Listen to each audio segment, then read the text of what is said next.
Yo, this is Rick Mahorn, the bad boy, giving a shout out to my man Drew, Detroit Drew. Make sure you tune in on his YouTube channel, Detroit Drew. Bad boy. Are you ready?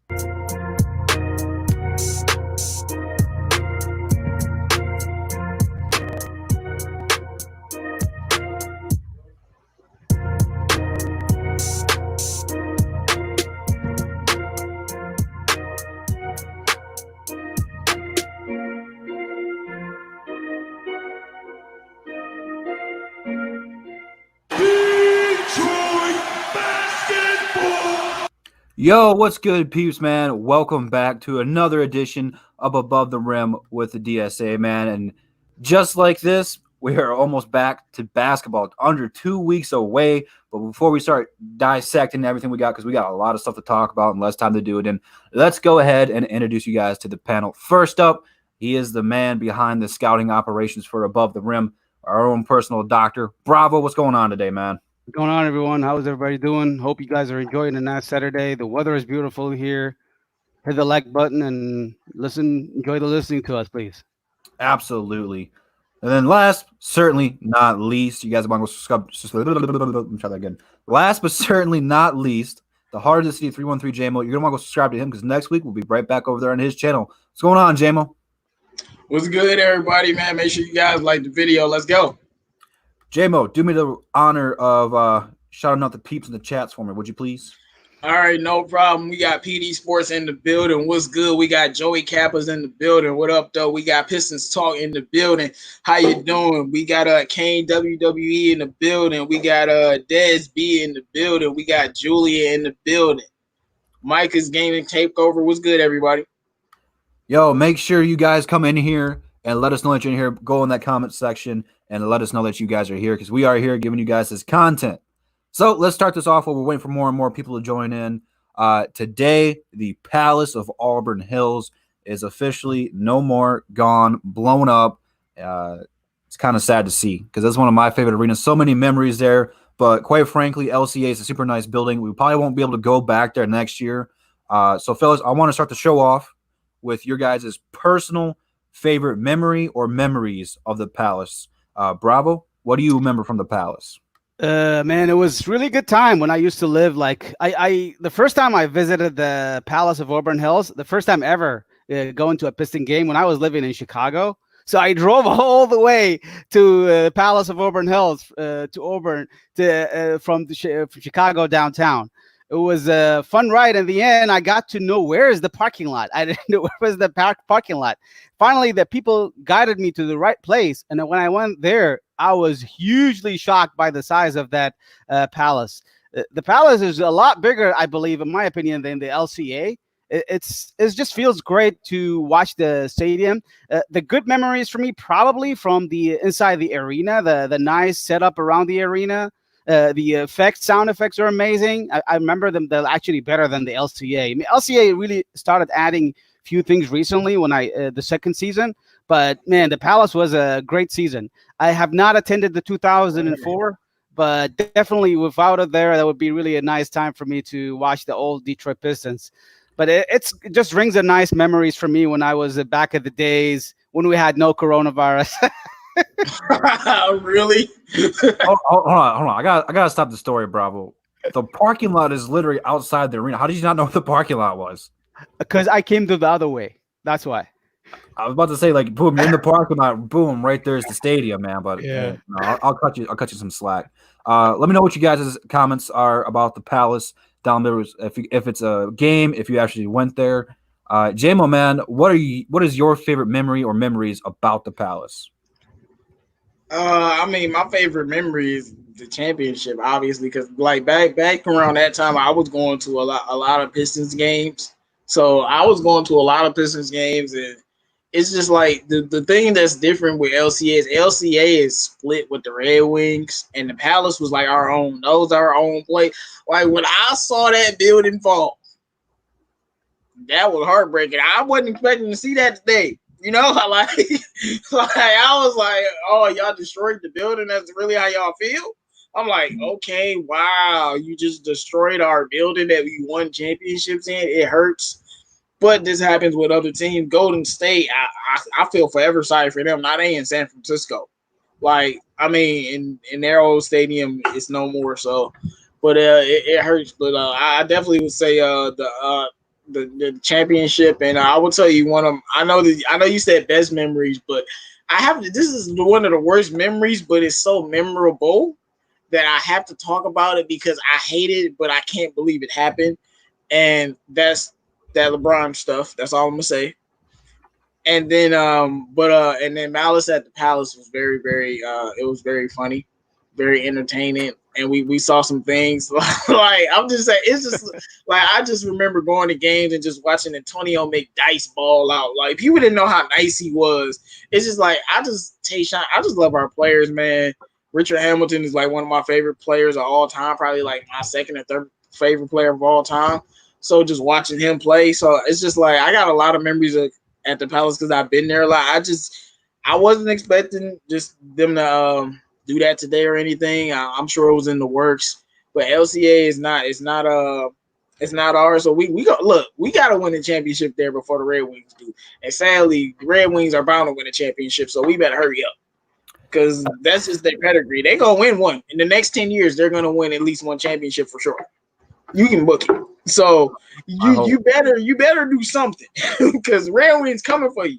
And it would be bad if the Red Wings win the chip because then nobody gonna give a damn about the Pistons. You know what I'm saying? So that's why we need to get LaMelo so we can get them ticket sales up and get to them championships. But I just feel like the Palace is a one of a kind place. Like you came to the Palace, you felt a different energy. I'm just hurt, man. I'm you don't feel that same energy here at LCA. You just don't.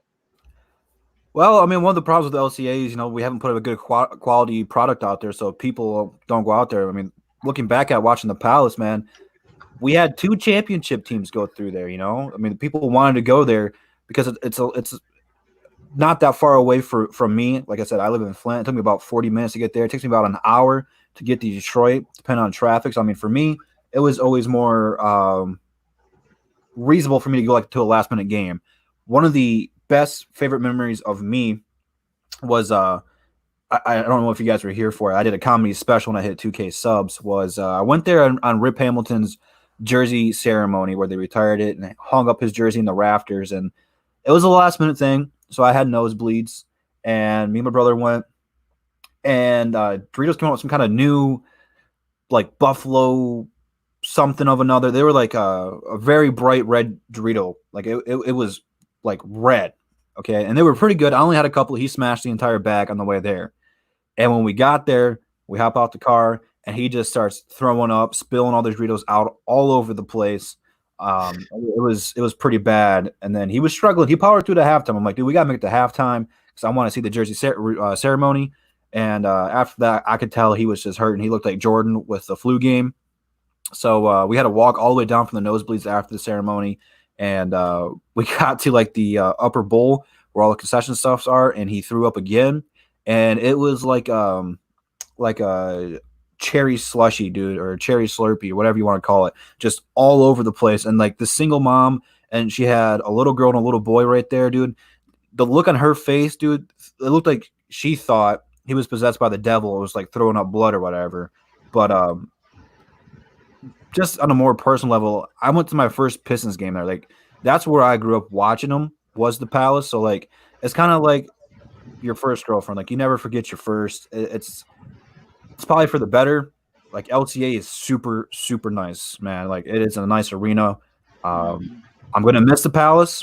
It's had its moments, it's had its memories, but LCA is pretty nice, man. And a lot of good games, man. A lot of good games. Make sure you guys tell me what you guys' favorite Palace moment is, man. You guys got any more, or you want to move on? Man, we can move on. I'm just like the Palace was one of a kind, man. Like you said, we had the bad boy Pistons and the bad boy Pistons. Like we also had there's Allen no Iverson. way you can make a team like that again. We also had Josh Smith. And then the bad boy Pistons mentality made the '04 Pistons live up to that type of mentality and then be a hellacious defense and go win a championship in the same fashion without a star like that.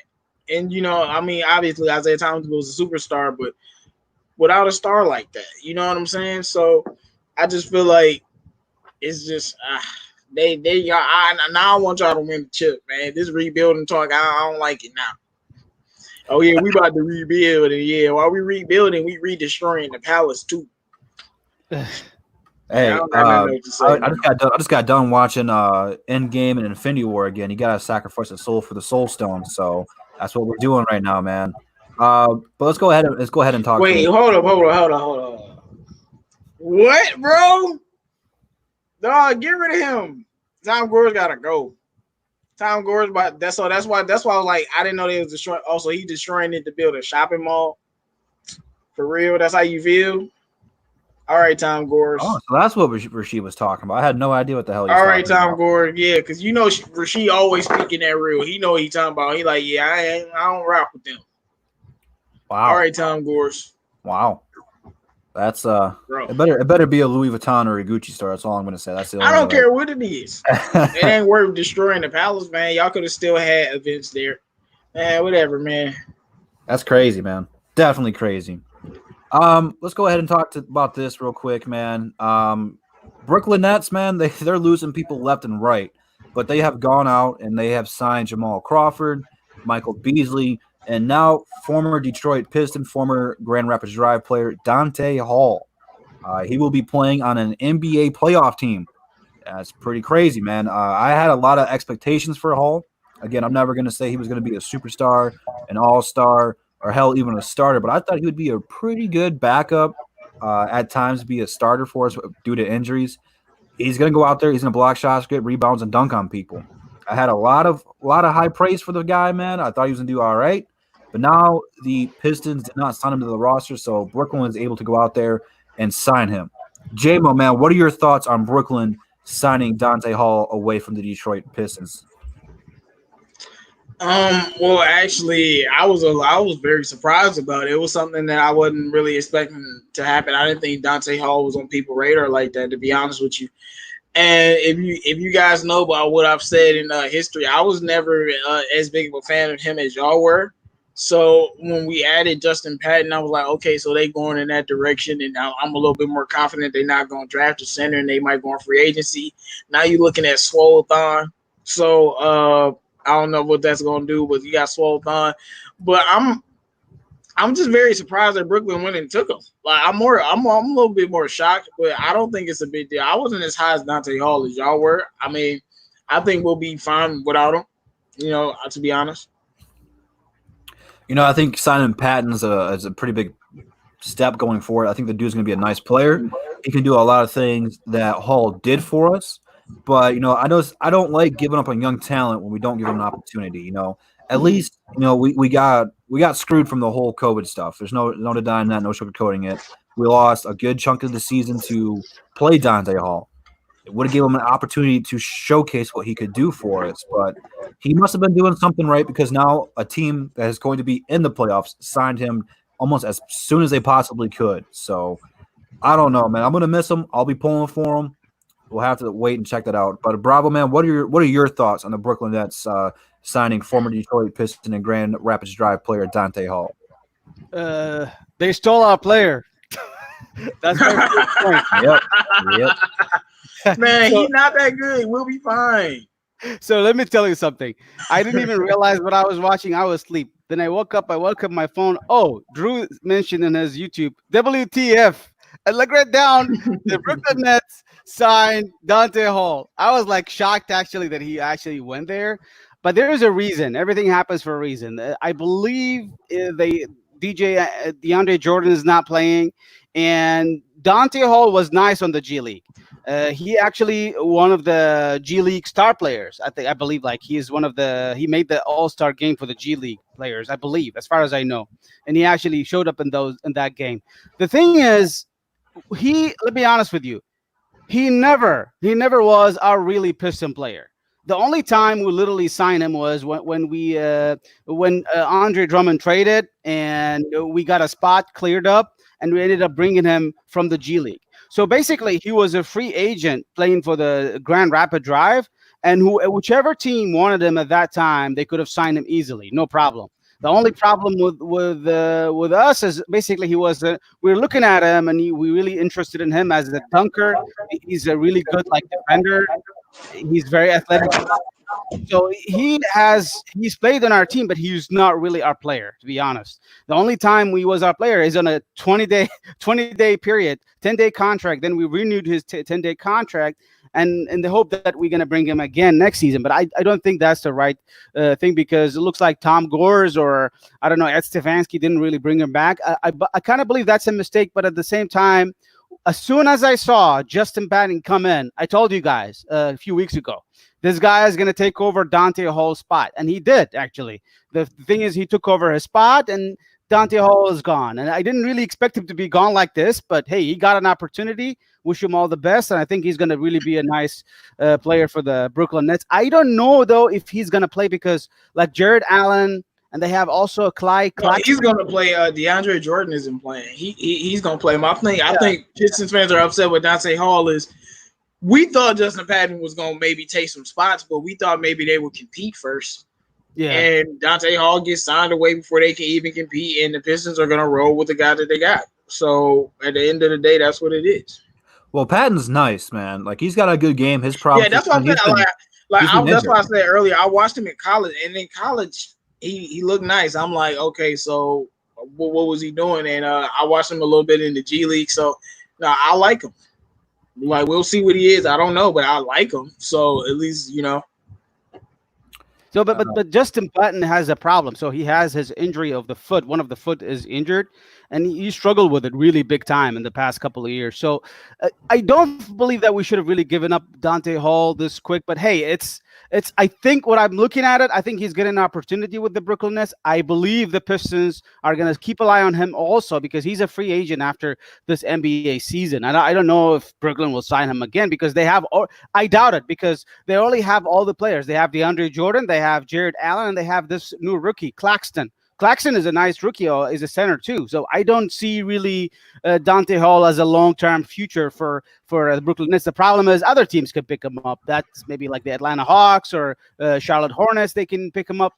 Either way, he is. I mean, the only thing I didn't like about him, his size. He's for the NBA. He's 6'8", and that's really kind of small for a center. He's good as a really got good size as a muscular guy, but he's not really has a long-term career in the NBA. I mean, I can picture him similar to Okongwu. He's the same size, pretty much. Okongwu is like 6'9". But Okongwu is a freak of nature, though. Yeah, I don't know, man. I'm just not. I don't know. Okongwu. Well, the thing about Dante Hall, though, he was undefeated team for a reason, man. Okongwu a freak of nature, bro. That's a little bit different. The thing about Dante Hall, though, is he was pretty athletic and had a pretty big wingspan. So even though he was 6'8", 6'9", whatever you want to rank him, depending on what kind of high heels he was wearing, he was able to make up for that, because he was quick, he was athletic, and he had a really, really big wingspan. So that's something you got to play a factor to. But my thing about it is, this is his opportunity to get scouted right now. Look at it this way: NFL draft had like the highest viewed ratings in NFL draft history, because there were no sports on. That's the closest thing we have gotten to sports, like good sports, in a hot minute. No offense, Bravo. I don't like soccer. Baseball's not back yet. Hockey's not back yet. UFC, they had a couple of fights, but it wasn't really anything great. It was weird. This is going to be huge for the NBA. They're probably going to shatter all kinds of viewing records, high millions, because we haven't seen basketball, and they're jumping almost right in the playoffs. So more likely than not, I think Brooklyn's going to – I have to look at the standings real quick, but they're going to probably play Milwaukee. They don't have any of their star players. They're going to have Jamal Crawford, who has not played a single NBA minute this year, and LeVert and Beasley be their top scorers. Like, it's going to be weird. They got Beasley? They got Beasley. Everyone's going to watch them. So Beasley is a bucket. Hall. Trust me, he's a bucket. I've seen him, but they got Beaslly. Oh, they just throwing people together now. It's gonna be like a pickup game, bro. They got all street ballers out there now. I'm excited to watch Crawford. Hey, Crawford gonna cook somebody. Giannis, you better not check Crawford. He's gonna cook you. But my point was, we're gonna have millions of people watching. If they play Dante Hall, and people will be like, "Hey, he's not too bad, man. He should go here or whatever." So now NBA teams will be watching, fans will be watching. His stock's only going to go up. Worst case scenario, he'll be back in the G League with another team, or hell, the Pistons might bring him back to the Drive, or he might play for Brooklyn's G League team. So I mean, it can only help him. It's not going to hurt him. But I'll definitely be pulling for him. The thing is, I agree with Drew. Why didn't we waive John Henson? What are we doing with John Henson? Let him go. He's a bum. Why do y'all like him? He's a free agent though. He's a bum, dog. Waive John Henson and keep Dante Hall. I would say no. Oh, you said why? I thought you said they did waive him. Okay, yeah. No, I think he should have. John Henson's a bum. They should have waived him. You're a bum. That's my point. I agree. Well, I mean, I think I'm just not settling for these. Oh, he's all right type players. You know what I'm saying? Justin Patton is young, so that's different. But John Henson, we know what he is. Like, what's the point? You get some more center that actually can play. And Mr. Don Maker, dog, don't get me started on him. But like, he looked a little bit cocky, so we'll see if that actually pans out. Hey, Don, bro, like 15, bro. He's still young. You see how jacked he looks right now, though. Hey, but like Don, look, all I'm saying is we can talk about how trash Don is for 2 hours. All I'm saying is he's still young and he put on weight, and he been working on his skills every year. Maybe this year he can, do. Like I said, as much as you want to talk about his rebounding, Drew, he was averaging like 13 and 5. That's not terrible. So I mean, like he's 13 and 5, and he probably weigh $140. It's like no, but he weigh like $190, and you getting you 13. And so if he bulks up. But the Pistons believe in him. That's the only thing I'm saying. Like I would have thought they would have cut him by now, but they believe in Thon Maker. So I think Thon Maker is gonna make this team regardless. That's just why I'm talking like this. So we got to see if Maker is gonna be something because the Pistons clearly believe in him. Well, the talent's there for Thon. He just gets bullied, man, and that's why he's been put on. The thing that bugs me about it though, look at his legs, man. His legs are still skinny, man. He needs to hit some of those squats. He needs to do some leg curls. He needs to do some deadlift. He needs to do something, bro, because those legs are still itty bitty, bro. You still you have to work on your butt, your thighs, your calves in order to box out people. That's where all your positioning and stuff's at. So he might have a 6-pack going on. He might look like Hulk Hogan with the 22-inch pythons right now, and a lot of things what he's supposed to be doing it'll help a little bit, but you have to be able to push people around down there with your hips, with your butt, box them out. And he hasn't worked any of that stuff out yet. I mean, we still got a long time before the Pistons are going to be back. He still got time to do it, but that's really what he needs to work. I got some funny comments today, y'all. Yeah, tripping. They are. I got some funny comments. Pistons says every year he does this. Don go back to 200 pounds by the time the season starts. No, I've never actually seen Don this jacked before. But y'all funny. He looked pretty jacked last year for a minute. For a minute, he looked pretty jacked. Not like this. Yeah. Like this look like real. This is nice looking. Pause. So let's say this right now, man. Let's say this right now. Right now, the only center we have is Patton. Thon Maker and Henson are free agents. No more Andre Drummond. Christian Wood, even though he's a power forward, he played center a little bit. He's a free agent. Patton's the only guy on the roster right now who's going to play center active. So after we lost Dante Hall, which many thought he could have been a backup, third string, what are some centers that you think can fill this void? Because we have to fix our point guard situation, we got to fix our small forward position, and our center position. I want to know some names, and if you think we should draft one, maybe with the top pick. I don't recommend doing that, but people have different viewpoints. I think we'll go in free agency to do so, but who are some guys you think can help fill this void that we're missing, Bravo? So I'm looking at the free agents class. There's restricted and unrestricted free agents. If you're looking at the restricted free agents, a nice center, this is still young, 22, is Harry Giles III from the Sacramento Kings. I like that player. He's a really solid. He's got decent size. He's grown up in size and become more athletic. He's 6 foot. Wait, did he play for MSU? I'm not sure about that. Can't remember which team. But I believe he's a nice player, but he's probably restricted. He might cost like about 7 $8 million a year, probably more for multiple years contract. I like this guy. If you're talking about unrestricted free agents, you can talk about a lot of them. JaVale McGee, but you would wonder if these players would come into the Pistons, like Dwight Howard, JaVale McGee. I doubt they'll come. Same thing with don't by any chance think we should go for Ibaka. He's gonna command a lot of money, and we shouldn't really pay him center like this amount of money for him. I don't think he's the right pick for us. If you ask me, also another nice restricted free agent is Podol from the. You guys remember Jakob Podol? He's a nice blocker. Jakob, he's a nice shot blocker. He's a nice shot blocker. So you gotta look at players who are young on our who can fit our team. There's not a lot of centers. Who you want to think? I mean, the best no, you say no. I don't know. There's not. I mean, unless the Pistons get a chance to draft James Wiseman and they pass on all these guards like Melo, Killian. If we get a chance to draft like Wiseman, like with the 7th pick, maybe I might end up doing that. Maybe. I really hope that's not our best case scenario, man. Not knocking Wiseman, but I don't really want to go in that direction, man. Yeah, man. We don't get a point guard now. We'll never get one. I don't know. There's a couple nice ones coming out next year, man. If they declare for the draft, and we never know, man. That don't mean we gonna take them. That's true. It's what you very mean? True. I just feel like, man, Boogie Cousin. He's not even able to stand on the stadium. Is somebody saying Boogie Cousin? He's not, but he's not able to stand on the stadium. He's not even stand on the court. This guy's always injured. Well, I'm definitely taking Boogie Cousins, dog. I completely disagree. I don't care. I'll take him on the vet minimum and see if he can be healthy. It takes about 2 years to fully recover from an Achilles injury, and it's been almost about. I'm serious. Like, he's too damn talented. I don't care. Like, for real. I'll take him. For real, for sure. Definitely, most definitely. And my thing is, you can't tell me go up to Jakob Poeltl and then tell me don't go after Serge Ibaka. Like, what? Cost a lot of money. Like, he's gonna cost too much. We got the money.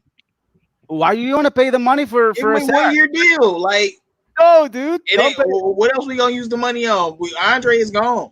We got a bunch of contracts. I feel like if you go out and you get Serge Ibaka, you try to establish something that have him teach them young guys, and he has the chemistry with Dwayne. He has the chemistry with Dwayne Casey, but I just think you go out and get Serge Ibaka. Like it don't make sense. You want Jakob Poeltl, bubble filler. I'm never gonna be a starter looking man. No, I like Jakob though, but no.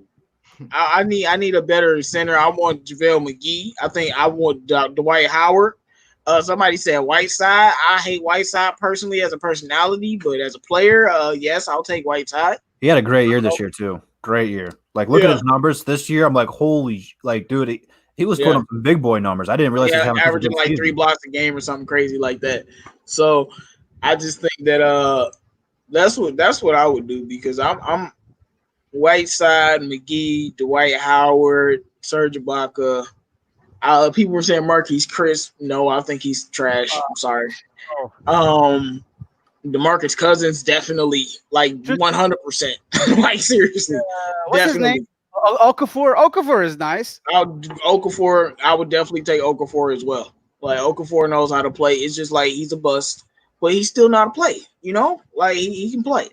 What about he ain't gonna play no defense though. Nurkic from Portland. I was just telling people off camera earlier. Nurkic got his career ended by LeBron James when he dunked on him. Y'all think his career gonna continue? Watch he keep getting hurt and stuff keep happening to him, and then he gonna be out the league. He got body bag. He been done ever since. He done. I don't want Nurkic. Carl laughing, but he done. He got body bag, bro. Like, for sure. Like, Ron took his soul. It happens. It happens every year to unforgiving players. It happened to Brandon Knight. He got murdered. So it happens, man. Sekou did it to Tristan Thompson. Like, nah, I can't expect nothing for Tristan Thompson ever again. Like, Sekou murdered him. We have no trouble with Andre Drummond. This guy is gonna bully Drummond all the way. Hey, yeah, bro. We gotta play like, he only played good against Drummond, though. He like everybody else is another thing, but he only played good against like hey, he was cooking like he was taking Drummond to school. I'm like, bro, this boy out here dribbling the ball like a point guard, passing it to Lonzo, passing it back, he hitting you with a one move and scoring every time down. Like Lonzo using him like he's Zion here, and he just scoring on you like you nothing. Like I'm like Drummond, what are you doing? Okafor probably had his best game of the season that game. Yeah, So he was cooking them, bro. Barbecue chicken. I'm like Drummond, like this is what we be talking about. Hey, what's going on, CA3, man? Welcome to the show, man. What's up, y'all? what's up? Good, my brother? Let's see here. Detroit Drew, what's the possibility of Drummond coming back? 0. He ain't coming back. That big bridge is gone. Don't even think about it. I actually think he can come back. I think it ain't happening. It ain't happening this year because he's out. He ain't coming back, bro. He done, man. He's out. He's not coming back. His family lives here, I believe. Only because he played here. He's from what? Boston? Is that where he's from? Connecticut. He got a nice house in Michigan, I believe. So he might come here back because he's been here for 8 years. If you got a job, I'm telling you, there's no way Drummond's coming back. He's done. Like just kind of how Whiteside burnt that bridge with the Heat. Like they done, bro. He's done. He's not coming back to the Pistons, and the Pistons not taking him back. What y'all thought? Yeah, not for the money he wants. Yeah, you're like right. if you want that big bucks, like. You know that's his. He did stupid. Why did he burn the bridges with us? He just did this stupid. I'm telling you. Somebody talking about Taco Falls. Hey man, I'll take Taco Fall, but can he run up and down the court consistently? Taco, I'll take. Like, what's his stamina like? It's not great. So yeah, he barely played. He got the Boban treatment over there. He barely played.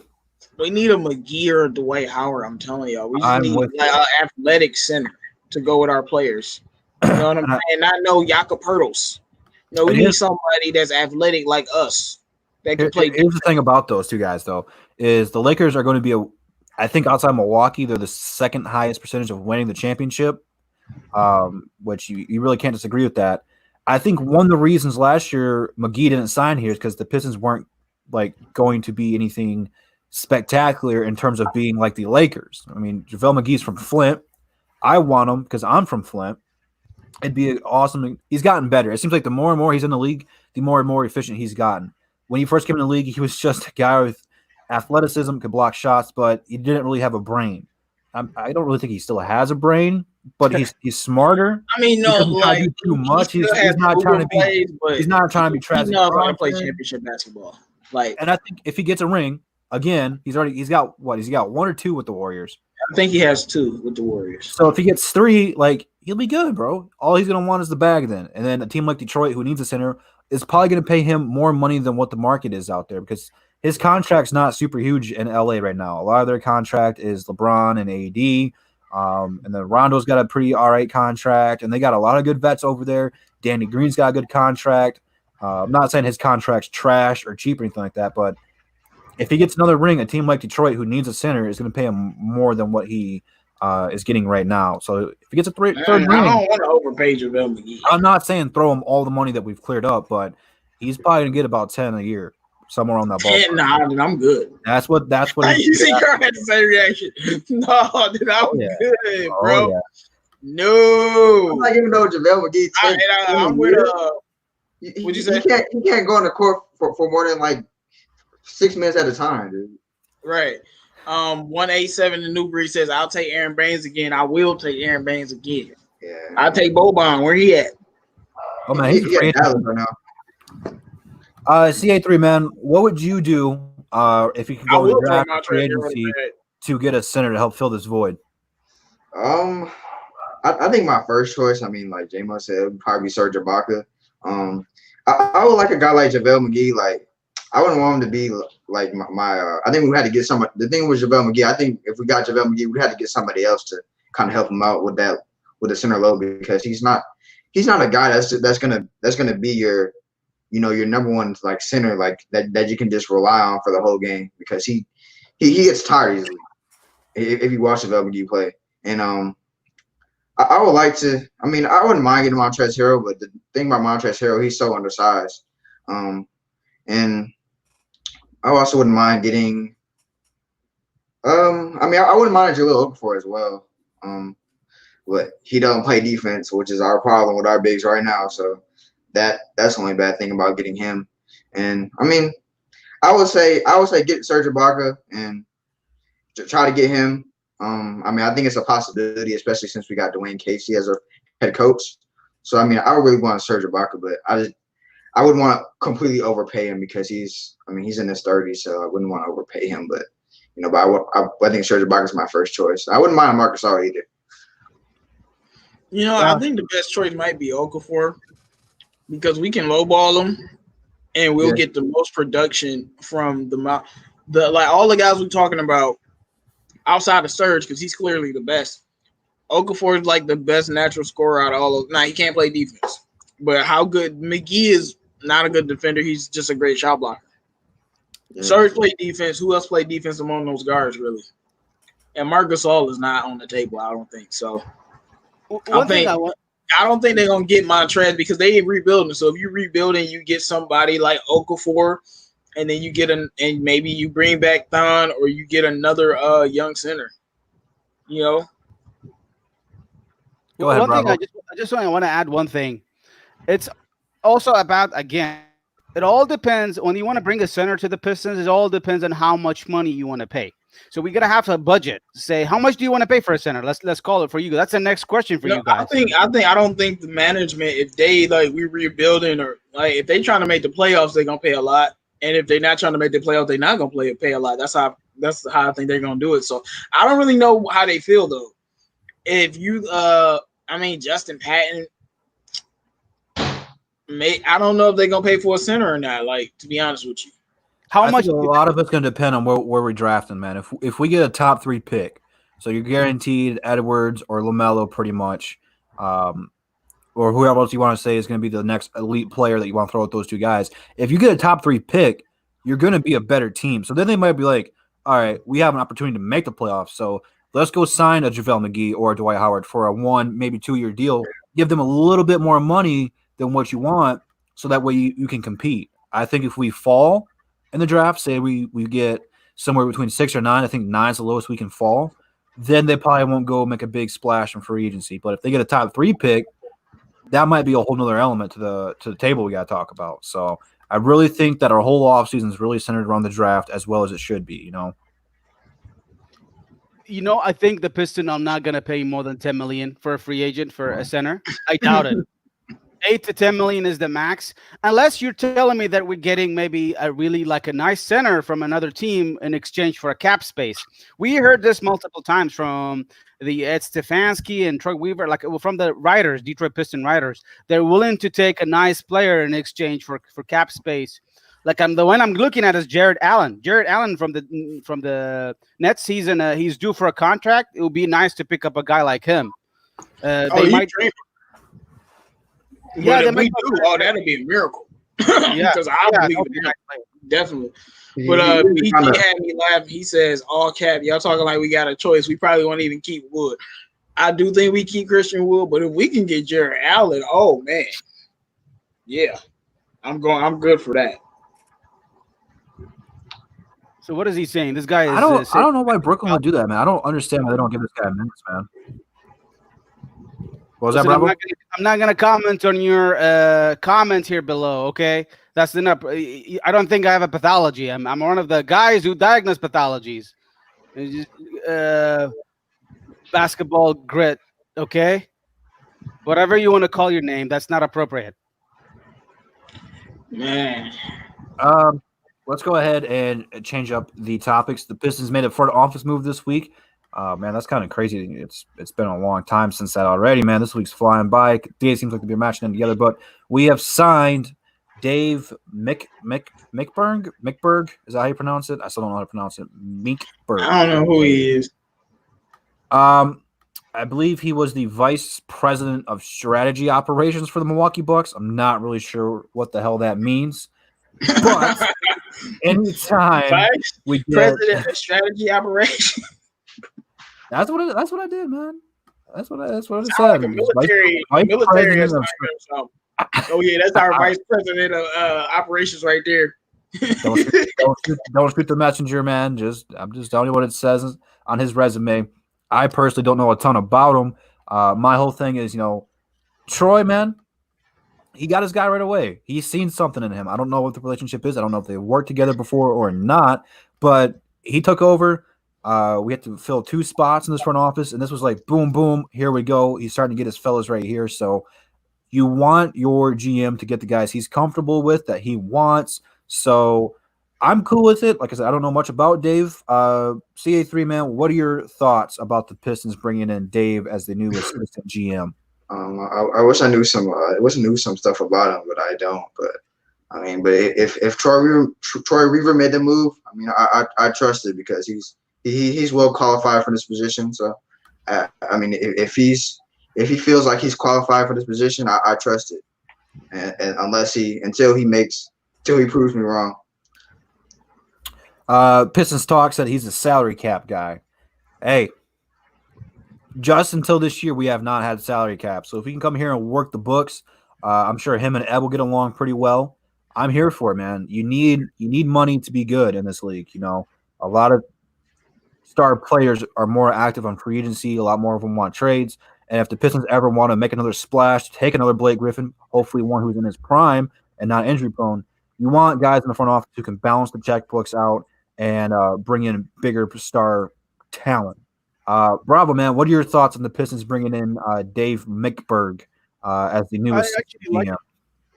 Yeah, I like it. He's a really nice dude. So first of all, I looked at his resume, and I looked at him. The first, if you look at him as on YouTube, he won the academic award in University of Florida. So first of all, he's definitely one of those smart guys. You would love to have a smart guy on the Detroit Pistons. My biggest thing for the Pistons, we need someone who really has a vision, who is smart, who know what he's doing. I like his resume and the Bucks. It's a nice organization, and he's really vice president of the strategy or something like that. So it looks like he manages the cap. Like I agree with Piston Talk, and he's a cap guy. So I can see him managing cap for like Luke, Svi, whoever, like Bruce Brown. He knows how to manage things, and we need a guy like him on the in the backstages, because he's also has some nice scouting experience, I heard. So he sounds like a legit nice someone to have on your support, and I think is a nice move for the Pistons.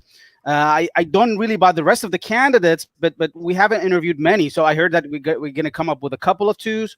So this guy, I expect him to be like in the behind stage for real, and he might really like help us in the right direction. So I think it's a good move. That's my expectations for now, but I don't know if it's a really great move. I think it's a good move. I'll give it a good grade. I'm gonna be honest. I don't know if I want to say this. I don't know if I have. Okay, my desk over here is man. I would. It can't get any worse than this front office, right? Knock on wood. We've had a lot of ding dongs come in here. A lot of guys who don't know basketball, who don't know how to balance the books, who give people Stan Van Gundy, people a lot of money who don't deserve it, who draft the wrong people, pass a lot of people. So for me, what I'm looking for in front office people, I'm not looking for the big names. You know. I'm not looking for the guys who everyone wants. I want the guys who are going to do their job. Starters, know how to draft. That's like the most important thing for me right now. It should be their top priority is finding guys who can scout people, whether if it's a top 5 player or a guy who can be an undrafted prospect. Get the guys in here that can get better over time. And number 2 is the guys who can balance the books. We haven't had money like this in years. And the last time we did, we spent it on people like Ben Gordon, Charlie V, Josh Smith. Yeah, those are 3 really, really bad names and a bad taste in our mouth. Like, think about that. So, number 3 is getting people who will spend the money that you work so hard to balance out. What? Hold up, dude. Ben Gordon, Charlie, like we really did that, bro. Yeah. And Josh Smith, like I know I'm sorry, but like I'm hurt, bro. Ben Gordon and Charlie V, like we thought that was gonna be a duo. Hey, you know, Ben Gordon wasn't terrible. I mean, Charlie V wasn't money, terrible. You know? But it's just like you paid them like they were stars. Yeah, I mean, Ben got the. I think he's got a Pistons record. I think he has the most threes in the game for the Pistons. If I'm not mistaken. Shad speaking fast right here though. I'll go ahead and read it. Shad says we got to draft Melo, pick up the Giannis brothers and LiAngelo.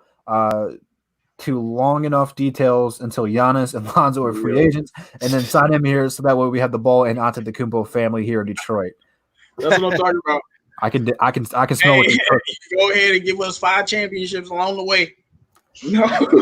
I'll be fine with just Melo and Giannis. That's all I need, man. Who you telling? All I need. Yeah, man. J-Mo, man, what are your thoughts on the Detroit Pistons? The Pistons bringing in Dave Mickberg.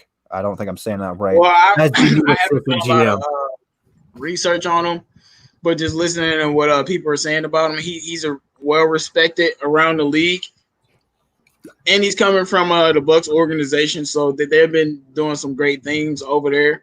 And because I feel like the Bucks they maximize what they have. I mean, Giannis is Giannis, but the other players around him, like their team isn't really that good. Like I know a lot of people think they are, but they don't really have that many great players. They got Chris Middleton, Luka Lopez, the other Lopez. Like who do they really have? Eric Bledsoe. Like it's not like they have a great team, but they know how to get the max out of their players and get the contracts in order. So I think it's a solid move from the Pistons. I'm not gonna say I like it or love it or anything because I haven't done research on a guy like this, but I don't think it's gonna change what the philosophy is or what Weaver is gonna do.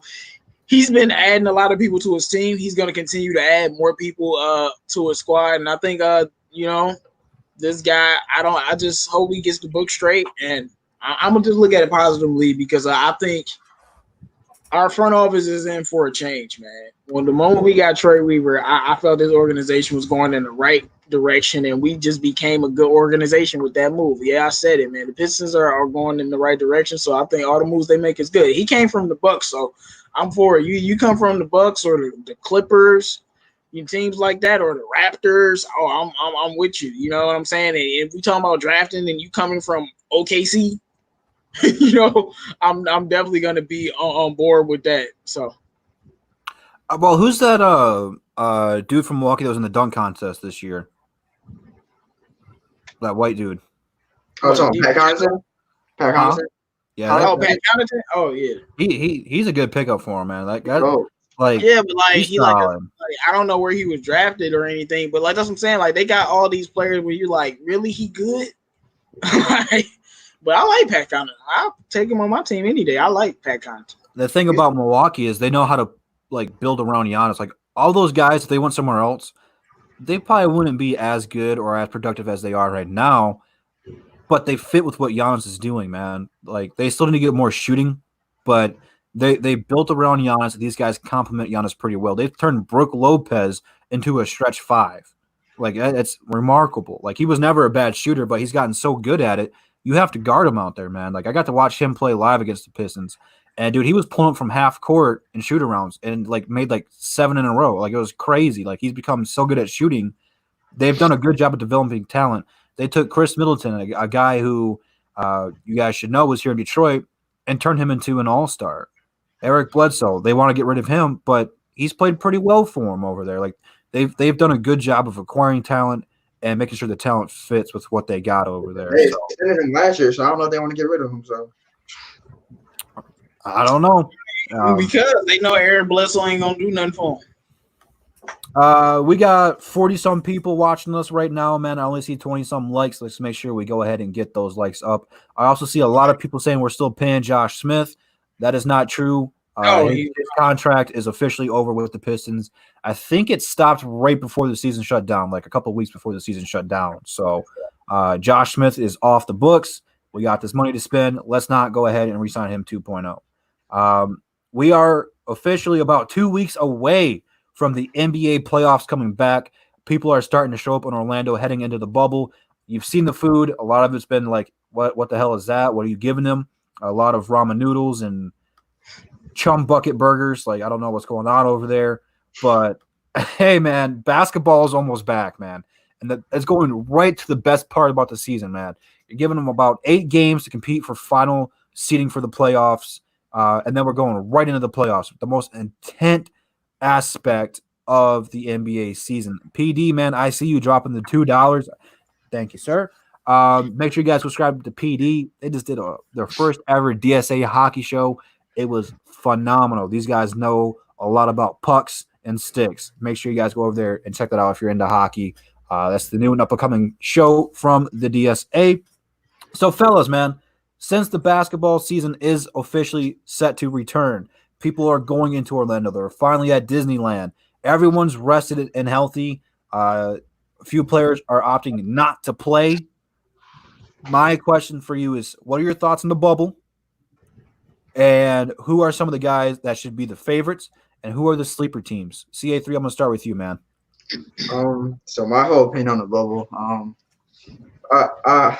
I mean, I'm excited for the NBA to come back, but I'm also, I don't think it's gonna last for too long, personally, because I think it's gonna get to the point where it's just gonna get out of control, and people are gonna start coming down with the virus, and I don't think it's gonna last for too long. But hopefully it lasts, and hopefully I'm wrong, but but it's not looking too good. Just just the way this virus is right now. So, but for favorites though, to me, I think you gotta look at the Lakers, the Clippers. You gotta look at the Bucks as well. I think if the Heat play well, if the Heat play like they've been playing all season, I mean, they got a chance to make some noise. I would say Philly, but I just don't believe in them because they're just so on and off. Philly ain't doing nothing, bro. Exactly. I don't care how much people want to believe in Philly. Yeah. Ben Simmons can't shoot. They done. End of discussion. They're so on and off, man. Like I just don't. They don't even got DJ Redick no more, dog. And in Boston, I think Boston's got a solid chance. I mean, I just don't know how everything's gonna play out. Especially since Kemba, he hasn't really been in these moments too often. So I gotta see how he plays. I think, but now going on the super teams, I think the Rockets got a good chance if they with the formula they got right now, and if they play like I saw they've been playing with the new formula. I think they got a chance. I'm not even no kidding. And another sleeper team, I think the Blazers are a good sleeper team. Considering that throughout the season that a lot of their players were not healthy. Like the Dame is healthy now. I think they got Nurkic back now. They have Collins back now.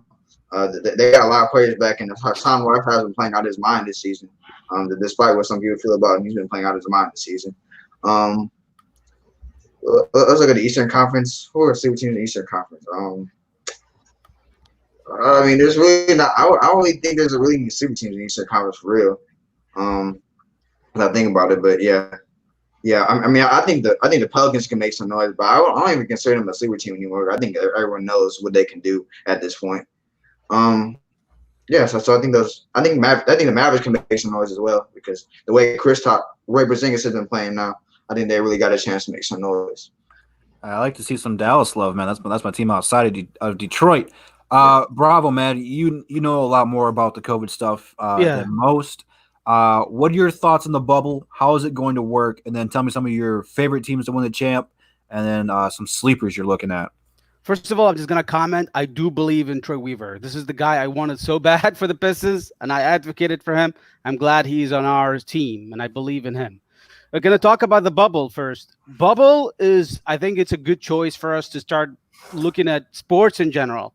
I look at bubbles looking at the Europe first. Look at the English Premier League. Look at the German Bundesliga. They have been very successful. They are playing every week, at least multiple games every week. So it's really great for them. And they have been testing people regularly. No cases of positive, I heard. Maybe one case who was outside the bubble, I heard, came back positive. So it's a great thing to do. I'd be surprised that the only time you would think that the people who test positive in the first couple of weeks of the beginning of the bubble. So this is the time that people join the bubble right now. I think this is the most critical time because you look at the incubation periods of the virus is 2 weeks. So the first 2 weeks are the most critical. If most players are negative after 2 weeks, you don't have to worry about that. And I think the bubble will be one of the safest place for the players, in my opinion, because you will be literally interacting with people who are negative all the time based on a specific test for the COVID. So this is what we want, and this is pretty much the safest place. If you go to a party, if you go to a bar, you don't know who you're interacting with. The players right now are interacting with negative people. So That's a very safe environment for the players, and I do believe it's going to be successful. You see, the NBA is trying to bring this to build the success of this bubble for possibly next season, because this COVID thing, you don't know how long it's going to last, and we have to try something. This is not a reason for the human being to stop. No, you should continue, but you have to do it the right way. And I think this could be probably the right way. You just have to be careful in the first few weeks, because this is where the virus can pick up. And I think it's going to be successful. In terms of the teams, I don't know how to predict. So I kind of believe, like, in the East, like the Nets are out of their players, their best players. But I think I don't know if the Nets have a chance. I don't think so in the East. I think Indiana, I look at them, maybe have a good chance in the East right now, because they have been really sitting in this period of time, like being away from basketball, and they have all the time in the world for Victor Oladipo to Victor, recuperate.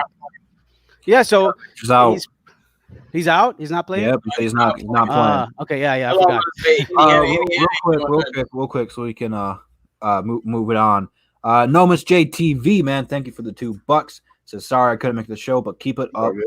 Appreciate you, Gnome. Looking forward to having you back on the show ASAP, but stay safe, my bro. All right. Sorry, Bravo. Yeah, so I don't really have much of specific expectations for the teams for the steals of the bubble. I think you'll be surprising to see how kind of results will be interesting, like Dallas, and even like you don't know which team is going to be really there. We'll find out eventually. I don't have much of expectations. The Pistons is not playing, so I don't really care. Look, I'm going to tell you this right now. I'm not a huge LeBron James fan. I don't think he's the GOAT, but you are giving this man months off to fully recover. The ultimate load management. Like Kawhi's smiling right now, and Kawhi don't even smile. Like, these guys are all rested and ready to go. And a healthy LeBron, a rested LeBron, is the most dangerous player in the league. Like, you can't deny it. Like, LeBron should be the GOAT, but he's not. In my personal opinion, but he is the best player in the league when he is 100% dedicated and motivated. You can't deny it. The dude's a freak. Him and AD are going to be healthy. It's the best duo in the league, the best 1-2 punch. As far as the role players are concerned, like people like Avery Bradley, Danny Green, who need time to warm up their shot and get into rhythm, those guys might struggle, but your Giannis Avery is out. Oh, yeah, he is out, isn't he? I can't remember. It's like every day that people are opting in and out. But the role players might need time to like get their shot warmed up and get into rhythm. Guys who came on later in the season who started getting in the rhythm. People like your LeBrons, your ADs, your Giannis's, Kawhis, Hardens, all the big name people are going to continue to play at a high level. They play well from the first tip to the end of the tip. Pause. They're going to be all right, man. It's just going to be on the role players to get into a better rhythm. As far as the bubble's concerned, they have all of Disneyland to themselves. Like, these guys aren't going to be struggling. Like, they're going to have their own personal chefs here in a minute. They're complaining about the hotel rooms. Like, to me, I'm not making millions of dollars, but free hotel, free food. I get to go ride all the rides. They're going to have He said I get to ride the rides. like Disneyland, like, it's going to be a blast, man. But to these guys, like, this is how they live their lifestyle every day. So it's like nothing to them. It's like going to the park to them. Like, yeah, it's fun for a minute, but after a while, it'll probably get old. But they have to stay here, man. Like, we need this. Like, don't screw this up for the rest of the world. Like, we need basketball right now. Like, you're at Disneyland. Like, it's like the most place like people visit. Like, it's like one of the highest places where people go for vacation, to visit, to take pictures, to ride rides. Like, I heard they got some of like the best fries there. Never gone personally, but like, dude, like they have like the ultimate place to be trapped in. Like, it's gonna be so fun to actually get basketball, and plus the courts are phenomenal. Like, it looks like a 2K rec league in there, dude. Like, the floors are like beautiful. Like, it's gonna be an awesome experience. Like, just please don't screw this up for us. In terms of sleeper, I like the Dallas pick. They don't have enough to win the champ, but they could be a really tough team to play against, especially like someone like Kristaps, who was banged up, coming off an injury, is getting healed up. Like, that's the thing that's going to be like, this is the most unpredictable thing, is because everyone's going to be healthy. Like, everyone's had time to recoup. Like, if the Pistons would have been in this thing, like Derrick Rose and Blake would have been healthy, who knows what would have happened? It's like all the best players are going to be here. It's going to be incredible, except for Kyrie and KD, but they weren't going to play anyway. I can't wait. This is probably gonna be like one of the best series in terms of playoffs, in terms of competition we have seen in a long time. Now, you haven't been playing basketball at a high level like this, so they might get hurt. They might get hurt. I don't know. But JMO, man, what are your thoughts on the bubble? Who are some of the guys you like to be the favorites, and some of the guys you have as a sleeper? My thoughts on the bubble is I love it, and I think the bubble is going to work because, like I was telling them off air, you're going to be around all people who don't have the virus, and if you guys are in a bubble, that's the whole point of a bubble. Like you put all the people in there, nobody in, nobody out of the bubble, nobody coming in the bubble. Y'all all in there, and none of y'all have the virus. So how are you going to contract it if nobody in the bubble has the virus? The only way you contract it is there's people leaving and going back and forth. And I think the NBA is going to put a shutdown to that, and it's going well. I mean, you see the NBA players playing right now, and with each other with the practicing and stuff. I think since you can put it in a specific area, then you keep it safe. Because let's just be simple. What if we did this ourselves? How many people we got? We got like 40 people in the chat. What if us 40 wanted to go play basketball and none of us had a virus and we just go somewhere? And we wanted to play basketball for a couple of weeks. The food is already there. Nobody leaves. Are we going to contract the virus? I don't think so. So I think it's the same thing with the NBA, and they're going to keep their foot on the ground. I think it's going to work out because I think they're very serious about this and it's extremely planned out. Now, when it comes to the sleeper teams, y'all already know the Pelicans. You already know. How could y'all not say the Pelicans? Y'all did mad disrespectful to the Pelicans. I said They gotta make the playoffs first. They're making it, guaranteed. Memphis ain't doing nothing, man. They making it guaranteed. I have no doubt in my mind. Did you see Zion? Zion lost 30 pounds. It's over, bro. Like, y'all done. Zion he looks amazing. He looks amazing. Like, Zion looked like he. No. Did you guys see the recent interview of Zion? That man looked the same, bro. No, he does not look the same. He definitely lost weight. He definitely lost weight, man. Zion is in shape. That boy is a freak of nature. Y'all, I mean, it's about to get crazy. Brandon Ingram done bulked up. Lonzo done bulked up. Drew Holiday just been resting up. JJ Redick healthy. I think they're going to be a problem. I know this is, I call this the biggest hot take of the century, but I wouldn't be surprised if Luka and the Pelicans shock everybody and the LA teams fall flat on their face. I'm serious. But it is what it is. That might make it through the first round at least. Hey man, it is what it is. I'm proud. Like I said, this is a hot take. I admit it is a hot take, but I just feel like sometimes crazy things happen. Who knows? And I'm not sleeping on either one of those teams. But besides that, I think Lakers versus Bucks, Lakers over Bucks in 6 games. That's what I think. And then the East, I'm looking at Boston, the Raptors, and the Heat. I think one of those 3 teams are gonna face each other. And whoever wins, they're gonna face the Bucks, and it's gonna be a problem for the Bucks. The Bucks are not gonna have an easy time with whoever they face in the Eastern Conference Finals, whether it's Philly, whether it's the Raptors, or whether it's Boston, whether it's the Heat. But I think that the sleeper team out of all of them, besides that, I would say the Raptors. Y'all sleeping on the Raptors, man. They just like flying under the radar. They lost Kawhi, but I kept telling people they had Pascal Siakam carrying Kawhi in them 2 most important games, Game 1 and Game 6. I'll keep saying it. Siakam was the best player on the floor in Game 6. But whatever. So they got a great squad. They got, only thing they lost was Kawhi, and they're still a great team.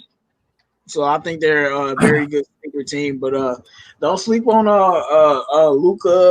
Luka and them and the Pelicans. I'm telling you, man, like it's gonna be a problem for some people. Well, let's do this real quick while I got the I also want to say, don't sleep on the Rockets. Everybody hate the Rockets. I see people going at them in the comments. James Harden is in the best shape of his life. The Bleacher Report just said Westbrook was the 23rd best player in the NBA and Chris Middleton was 10th. Y'all done messed up. It's not Bleacher hard. Report's on something right now. Like Bleacher Report. Y'all done messed up, man. It's not Hardenball anymore, bro. I'm telling you, it's not Hardenball anymore. I watched 2 different games of Russ single-handedly take over the game in the clutch. I saw the Clippers game where they were down by like 20 in the third, and he single-handedly took over the game and they won the game. And then I saw the Boston game where he single-handedly took over the game and won them the game. But okay, we're not gonna talk about that. Okay, let's do this real quick. I'm tired of the USA, bro. It's not fair, bro. y'all don't be watching the Houston Rockets, bro. They be showing, bro. We are Hey, man, I getting had 8 somebody tell me games of Jordan regular Woods rewarded season the point guard action. today. So, Technically, the Wizards can still make the playoffs. They are 6 games behind the Beal's Orlando not playing. Magic and the Go for Nets. No Bradley Beal for them. They'd almost have to win out, and either the Nets or Magic would have to lose out. So I think it's safe to say Washington ain't making it. But my question to you is, where is Brooklyn and Orlando going to fall? Who is going to be the 7th and 8th seed? it's In going, terms of that? Orlando's going to be 7. Brooklyn's going to be 8. What if Jamal Crawford comes out here and gets his bag? Michael Beasley goes It off doesn't for matter. the game. Yeah. All they have to do is win more games than Orlando. The Magic, I'm telling you, man, the Magic are they nice know how to win games. I think that's a Regular pretty season. unanimous one. So They're playing in Orlando, dude. They have to play good. Oh, that's true. Wow, I didn't even think about that. Wow, that's crazy. Moving out west, this is where things really, really heat up. I don't know if Dallas is officially clinched yet. Technically, they could still. I think up to like I think like all they have to do is 5 win. through 10, man. So y'all better keep it together. Here's the thing, though, JMO man, is your Pelicans only have 28 wins. The Grizzlies have 32. That means they have to pretty much win out. Is that right? Let's see. They're what? They play the Grizzlies, but I'm not worried. I saw the schedule. They got a lot of winnable games. So is that who you're going with for the final? I gotta remember the lineup of Lonzo, Holiday, Zion, Favors, and Ingram has the highest offensive and defensive rating in the NBA when they're on the court together. I'm telling you, they're a problem, and they're a problem. They literally. I don't know if Aiken is enough though, man. They're a problem, and I'm not worried about who they play in the regular season. Like the Jazz lost Bogdanovich. And Bogdanovich is the reason the Jazz win all those big games, whether it was versus the Rockets or games against other teams. Like Bogdanovich was so good. He's a very underrated player. They don't have him no more. And then they play like the Magic. It's just they play a bunch of teams that they can beat. And the Grizzlies, on the other hand, don't have an easy schedule. So, and they play the Pelicans. They're not going to beat the Pelicans. So, I mean, they would virtually have to lose like 6 games. And I think the Pelicans play the Sacramento Kings too, so you can take them out. Take them out too. The Kings, Spurs, they're not making it. I'm not even gonna talk about them. Like that's a great opportunity. Like they're not gonna do anything. And if they do, they're gonna get swept anyway. At least a team like Portland, the Pelicans, or the Grizzlies will at least be competitive with the Lakers. They still might get swept. Although I think if the Pelicans play the Lakers, I'll be a more competitive first series than anything. Like, believe it or not, the Pelicans are probably the most talented team on the list right there, besides like the guys who are already in the playoffs. If they get in the playoffs, it's going to be a problem. But I just think they got such a big hole right now. Like, they have to win a lot more games. All right, I'm looking at it now. They play the Nets. I think they play. Yeah, I think they play the Nuggets. They definitely can beat them. Wait, what are these seeding games? Oh, those are scrimmages. Okay, so they play Brooklyn, they play Washington, they play Memphis. They can win all of these games. They play San Antonio, and they play the Clippers, and then they play Sacramento again, and they play the Magic. So the only hard team they playing is the Clippers, and they played them well both times that they played them. So I mean, they could go 7-1.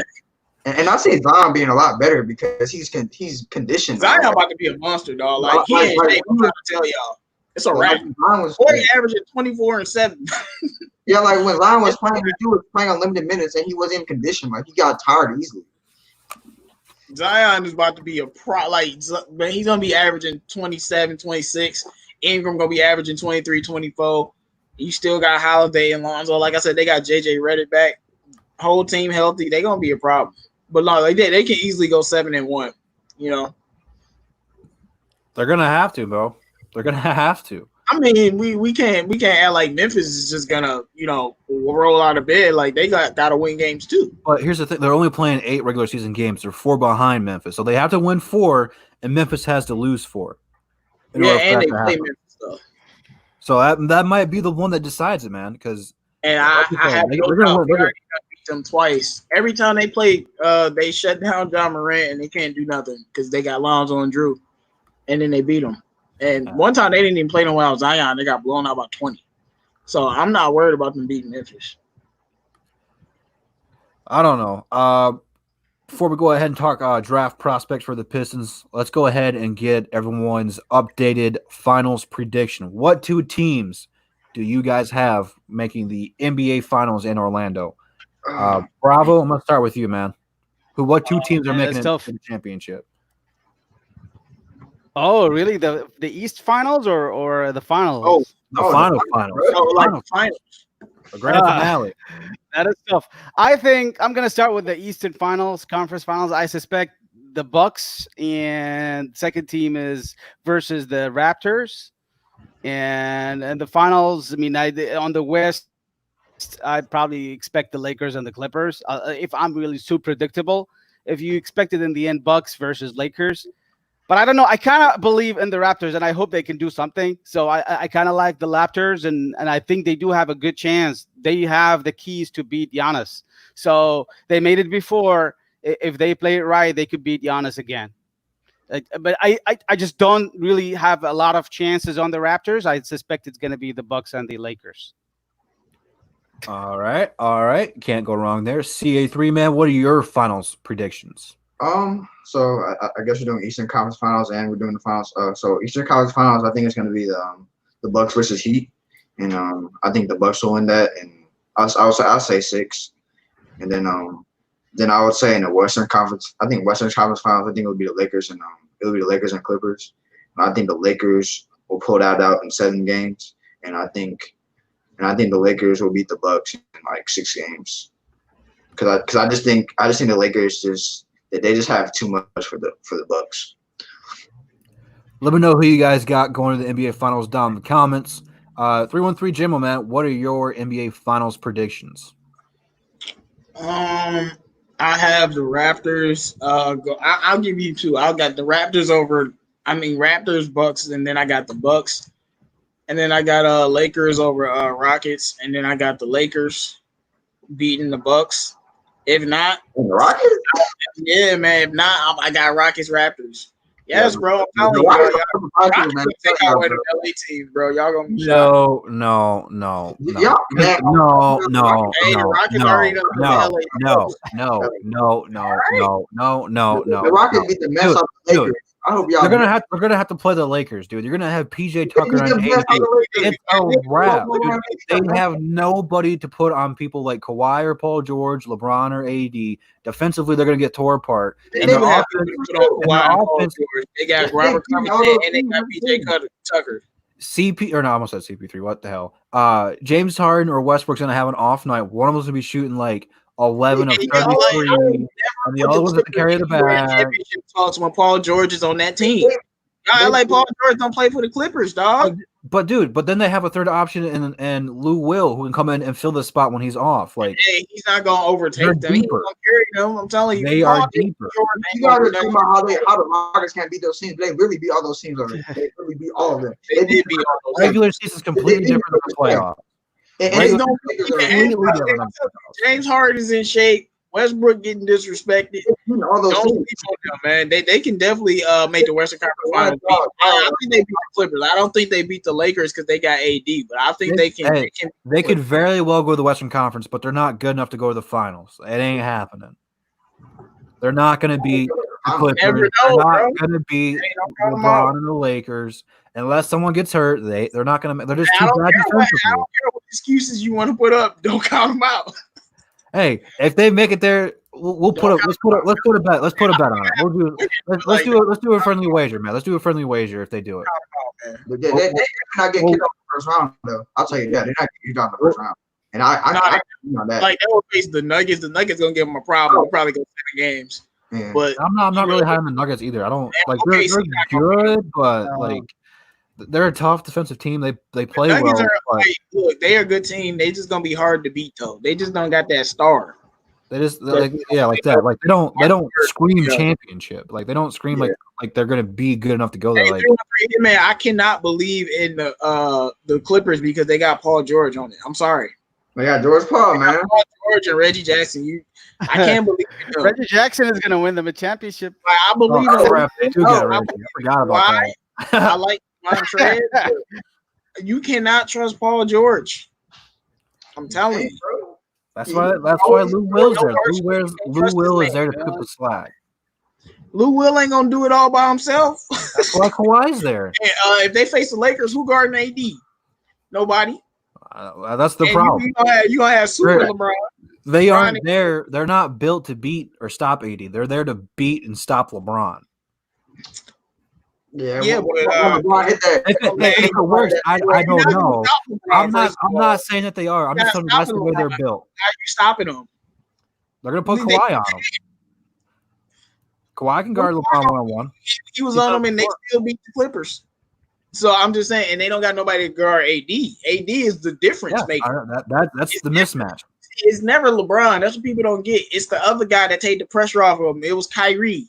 Like, you had the Warriors guy in the 2018 finals. Like, how do you guard Kyrie Irving? We can't do nothing with him. That's what the owner was saying during the series when they won in 5. And then you had D Wade. So it's not about LeBron. It's about the fact that you got AD. What you gonna do with him? Yeah. Like, That's what a you gonna do? problem. Teams are able to guard Miami though better than they are with AD and LeBron. AD was kind of banged up the entire season though. Like, He's going to be a problem. He's going to be a problem. Like I don't want to give the Lakers no championships, but when I'm like, LeBron got AD, and they just got 2 months of rest. Okay, I can't somebody wait. get in trouble. But if the Bucks don't make it, I think it's gonna be like the Celtics or the Raptors. See, I I just hope it I ain't don't the know Celtics. about the I Celtics. hate these Jason Tatum lovers, but y'all know the Celtics is the team I hate the most, so I hate them. So I hope it's not Dude, he got a perm though, bro. Like, I can't respect that. Jason I Tatum. can't overrated player. respect the perm. But it's cool. He Perm gonna be a player. special player though. Nah, but I mean, the Jason Tatum nice, but he's overrated. That people just love him. But One of the best players in the league. It's just like with like him and Luka, they just like people are just overreacting. Like, slow down, bro. And at least Tatum won a playoff series. Just slow down a little bit. Calling people superstar. Like, bro, in his 3rd year, he not a superstar. I love Tatum, but he on a stack team. They are stacked, but again, I just don't know He's how been well on they're the going to match stack up team with his whole everybody. career. True. Very true. Let's go ahead and go back to some Detroit basketball talk. We don't really know where we're drafting officially, so we have to scout everybody until we know where we are going to be at. And today's draft prospect, man, oh man, is he something else? This player is none other than Isaac Okoro. Did I pronounce that right? yes, Right. you did. Holy hell. Give me a round of applause in the comments, bro. That's the first time I've pronounced the name right. Thank you. Thank you. So, fellas, the way this works, in case you guys are new to the show watching at home, we are going to go ahead and talk about Isaac individually as a draft prospect. And then the second parter will be how he would fit with our Detroit Pistons. So, Bravo, since you got the slide, I'm going to go ahead and let you go first. What are your initial reactions to Isaac Okoro as a draft prospect? All right, so we'll go with Isaac Okoro. He is on our radar today for the draft for the Detroit Pistons. He got the jersey that looks like a Pistons jersey, but it's Auburn in this picture. So Isaac Okoro, he measures 6'6", close to a 7 wingspan, and he's a 222.5 pounds. He's still 19. I believe he's close to 20, but he's like still 19. He's a young player. He's averaging 12.9 points, 4 to 5 rebounds. He goes to the line really frequently, like 4 to 5 times at least in a game, and an average 28 minutes, I believe. And if he has a field goal over 51% with a 3-point shot of 28%, and a free throw shot also of 67%, really low. So that's look at those numbers. Like, the percentage is definitely concerning for me. But anyway, let's go talk about his pros. The guy is an athlete, so he is a monster in this draft. I'm telling you guys. So he is a super athlete. He is probably like one of the best athletes in the draft. Look at Anthony Edwards is a great athlete, but this guy is even more athletic than Anthony Edwards. I can tell you that. Potential. His pros is a great defender. He might be an elite defender. I don't know. The only thing about him is his lateral movement. I really like his lateral movement. I have not seen a lot of players who shift their feet laterally like him in a while. He's really like moves. He can move. He can guard the perimeter very, very well. He has a potential dunker. I think he's one of the dunkers of this NCAA tournament in the last year. He's a good dribbler and is a good passer. It's not really great by any means, but he can make the dribbler. He can make the pass. He's very strong. He takes it to the rim and he dunks it on people. He plays with a heart. I like him because he has some leadership skills, and he's really like a nice player to have on your team. The thing is for him, his playing card is just the defense at this point, and I don't think he is more than just a defender. But if he can shoot, he will be like a different player. So his cons is just basically bad shooting. He can't shoot. His low percentage, definitely. He misses badly when he shoots. Also, that's another thing I noticed in him. I've seen air balls a few times. He shoots. His shot form is nice, is okay, but he misses badly. He lacks shot creation. He's not a really guy you want him in the last few minutes of the game, the last few seconds of the shot clock for sure. He's going to chunk up a three or maybe just take a bad mid-range jumper and maybe trying to make a silly move. So he might turn it over also. So, but again, he's a really nice team defender. He is a top projected at between the 8 and the top 10 or even top 12 pick. I believe he's a top 10 pick. His best comparison at best, I don't think he's close to, is Andre Iguodala, which is possibly, I would love to see him as Iguodala, because if he shoots well, if he can really make all these finishes in the lane, he can be like an Andre Iguodala type player. I probably call him a poor man version of OG Anunoby, which is, I think OG is a really good player to have right now. Realistic comparison, I probably go with Josh Okogie. So this guy plays with the Timberwolves. He's a couple of I think he's a rookie. He's not a rookie. He's like still on a rookie contract, but he's like a player picked up in 2018 or 2017, or Jeremy Grant kind of player. I don't want to mention other players' names, but these are the players that I think. Just do it, bro. Just get it out the way. They're already saying in the comments. Just say it. Okay, you guys are gonna hate it. Let me say it. Bravo, you be the scout expert. Let me be. Get the keyboards ready. Get the keyboards ready. Okay, Stanley fucking Johnson. Man,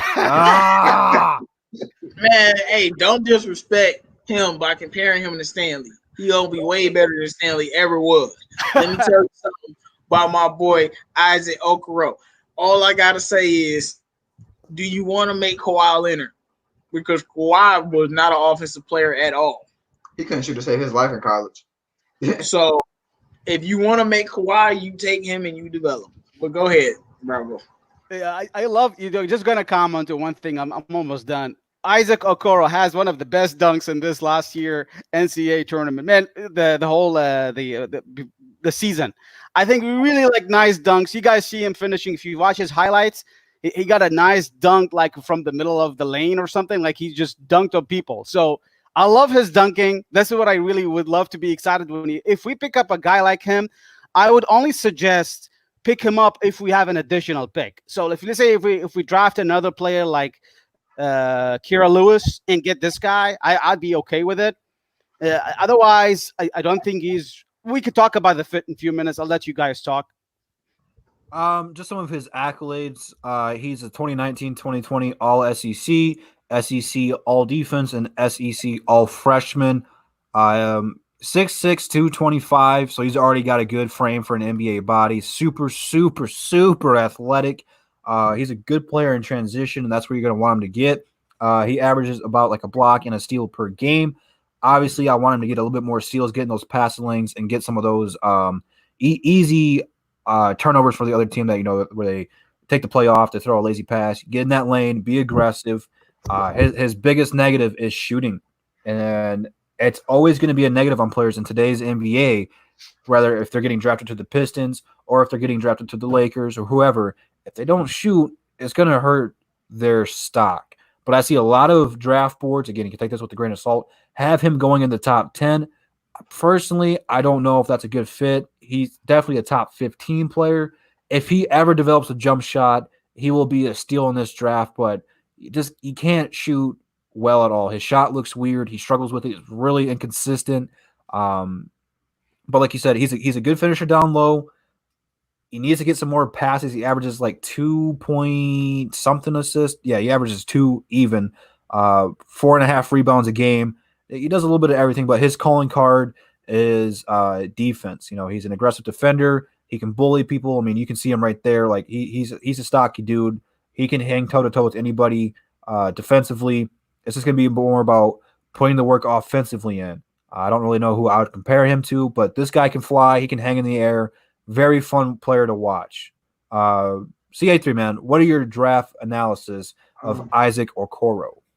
Yeah, so I'm kind of familiar with the name, because he went to high school, like actually like near me, like in Georgia, so, and he won like a state championship, I think last year. Before going to Auburn, he teamed up with a guy named Sharif Cooper, who I expect to talk about next year, who's going to Auburn as well. But besides all that, I mean, he's really athletic. I mean, I think he's going to be a really good defender in the league, and like you said, he plays with heart. I can see him being, at best maybe a prime Iguodala, because Iguodala in his prime, he wasn't really the best shooter, but he was a very athletic and he was a really good defender in his prime. Hopefully he can get a shot. Hopefully maybe he could become a Kawhi Leonard, because Kawhi Leonard, I mean, if you look at him in college, he was a really good defender, very athletic, but he couldn't shoot to save his life. And when he came to NBA, he developed a shot and became, the guy we know today. But I hopefully, if he can develop a shot, but I don't think he's really a good fit for the Pistons. We need a point guard, and we don't need projects right now. We need a point guard that's going to change this franchise immediately. And while I think he's going to be a good player, I just don't think he's the right guy for us as of now. 313 Jamo, man, what is your draft analysis of Isaac Okoro? I think he's a guy that you're gonna draft. Like I said, if you want to develop. All right, I'm just be honest with you. When I watch him, I feel like he's a guy that's gonna figure it out on the offensive end. I'm not talking about shooting. I'm talking about finishing. With all of his athletic abilities and how feisty he is on defense, he'll learn how to finish on the NBA level. Now, I don't know how that's going to translate in how many points he scores per night, but he'll be able to do that. And I think his dribbling is good. And even though he's such a defensive player, he's more of a big guard. So he's more of a big 2 guard that's going to be playing a lot of defense. I think he's going to be close to elite on defense from day one. He's going to be a very good defender, very hellacious. But I don't think he's going to be a star, his first few years. If he becomes a star, it's going to be years down the road. His first few years, he's not going to be a star. But I actually like his grit and his grind. I like his abilities. It's just he can't shoot the basketball, so it's a problem. But, the Stanley Johnson's comparisons is what people are already going to do. But I think he has a little bit more grit, a little bit more bounce than Stanley has. So, and I think he will be posterizing some people. Like, I don't know how good he's going to be. With Okoro will have some posters when he get to that NBA. He's going to be murdering somebody. Mm-hmm. So, I'm telling you, somebody going to be like, hey, man, let me jump up. And he's going to be like, man, right in his face. They're going to look at you like, what happened, bro? You're going to be like, yo, I didn't know he was that athletic, bro. My fault. Yeah. But I just think I think he's a good prospect, and he's a lottery pick. I think he's a guy that, when you look back, they were like, this guy's going to be the best defender in the draft. When we look back, we'll probably look back, and him or Oneka is probably going to be the best defenders in this draft unless something happens to them. I think his defense is, legit. If you want a player that is going to play D, you're going to take him. And like I said, you just got to develop him. Because, CA3 said, man, Kawhi was shooting 44 from the field and 5 from 3 in college. He was averaging 14 and 10 rebounds, though. So, but he's more of a guard who has a forward. Who knows? But I just feel like he is a good prospect because if you can put that athleticism and add some skill to it, it can turn out well. Absolutely. So let's go ahead and talk fit. about the Detroit Pistons. Now, obviously, I don't see the Pistons taking him if they get this top 5 pick, but who knows what the draft's gonna look like if the Pistons fall, which is something we have to speculate. Hell, the Pistons could trade down if they get hurt in the lottery system. So it's something that we have to scout and we have to talk about. If the Detroit Pistons drafted this guy, I don't really know where he would fit in because he like you guys said, he's like 6'6", 6'7". He's been playing small forward in college, but that's really somewhere around the 2 guard spot. We have a lot of 2 guards already. I actually think he could be a small forward for this team right now, and there'd be a combination of Bruce Brown and him out there, where offensively you're not going to have a whole lot of production, but that's going to be your defensive, trying to do full court press, keep those guys in front of you, get in the passing lanes, force some turnovers if you're trying to protect the lead or crawl back, and then you can have someone out there, Blake Griffin, Derrick Rose, run with them to get some buckets. So it's interesting. But when you talk Pistons, like you guys have said, Stanley Johnson's the name people are going to talk about. That comes to mind. It leaves a bad taste in our mouth. It's not fair on us to do that to everybody. This guy has a lot of potential. Yeah, I mean, we call Nigga Stanley too. We did. We did. If this guy develops a jump shot, though, it's a wrap, bro. Like look at him. Like he's already a freak of nature right there. He can fly. He can, like you said, put people on posters. He'd be fun to watch with Sekou and Christian Wood. It's all about developing him, adding something new to his game. Like he's got to become a better passer. Whether if he's going to play the 3, the 2, or hell, if they put him in there at the 1, like he needs to be a better passer. But the dude's only played 1 year in college. He needs time to develop, and over time he will get better. He might be a Justice Winslow where he comes in, he plays the 2 and the 3, but then they realize, oh snap, he can probably play point guard and gets a little bit of a production there. It's something like he's going to be a person you have to develop and mess with and figure out what the best fit for him is. So for the Pistons, I wouldn't be super excited if they got him, but he can turn into a great player. It's all about developing and making him a better player. JMO, man, what's your thoughts on him fitting with the Pistons? First, I want to say, everybody, make sure you like that video if you haven't liked the video already.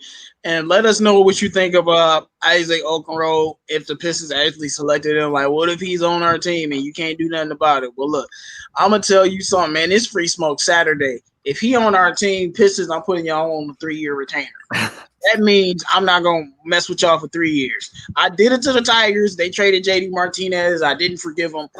They coming up off their retainer now.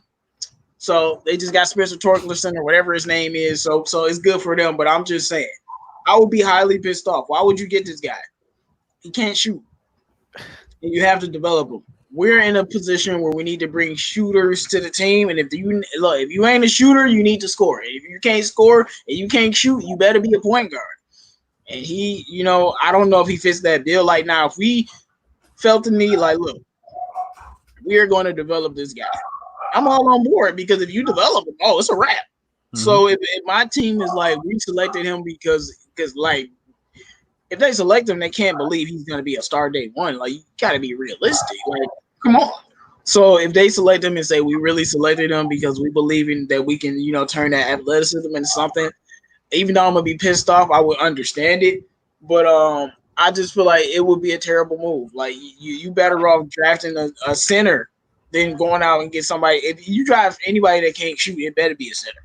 It can't be no wing players, nothing like that. I just don't think he fits this team. I don't think a lot of players don't fit this team. We need some wing players. We need them Obi Toppins, them Danny Abdias, them LaMelo Balls, them Anthony Edwards, Killian Hayes, guys like that. You know what I'm saying? Guys who can shoot and play make. And he just doesn't fit that bill. CA3, man, what's your thought on him fitting with the Detroit Pistons? Yeah, I already kind of said it. Like when I gave his analysis, I don't think he'd be a good fit, just because we don't need a project right now. We need a point guard, or we just need a star that's going to be a scorer out of the gate, similar to what J-Mo said. Like, yeah, I don't think he would be a good fit for us. I kind of already said that already. So, yeah. I didn't know if you wanted to add anything to it, but Bravo, man. What would your thoughts be on Isaac Okoro fitting with the Detroit Pistons? Okay, so one thing about Okoro is his playing card is defense and athleticism. And what is Troy Weaver known for the past few years? He got like those athletic players who really athletic, who can play defense. Look at Westbrook. Look at Ferguson, Shane Ferguson, I believe his name. Look at Jeremy Grant. He did not draft Jeremy Grant, but he ended up picking up Jeremy. He got Jeremy Grant through trade or something. And he also had Darius Baisley. So he likes athletic guys, and it seems like for some reason he loves athleticism. So Steven Adams, Nerlens Noel, all of those people are athletic. So I do not really completely exclude Isaac Okoro from our draft consideration. I think he might be on our candidate list, but probably on the lowest in the bottom because I think he does fit the kind of charisma with the Pistons. He plays defense.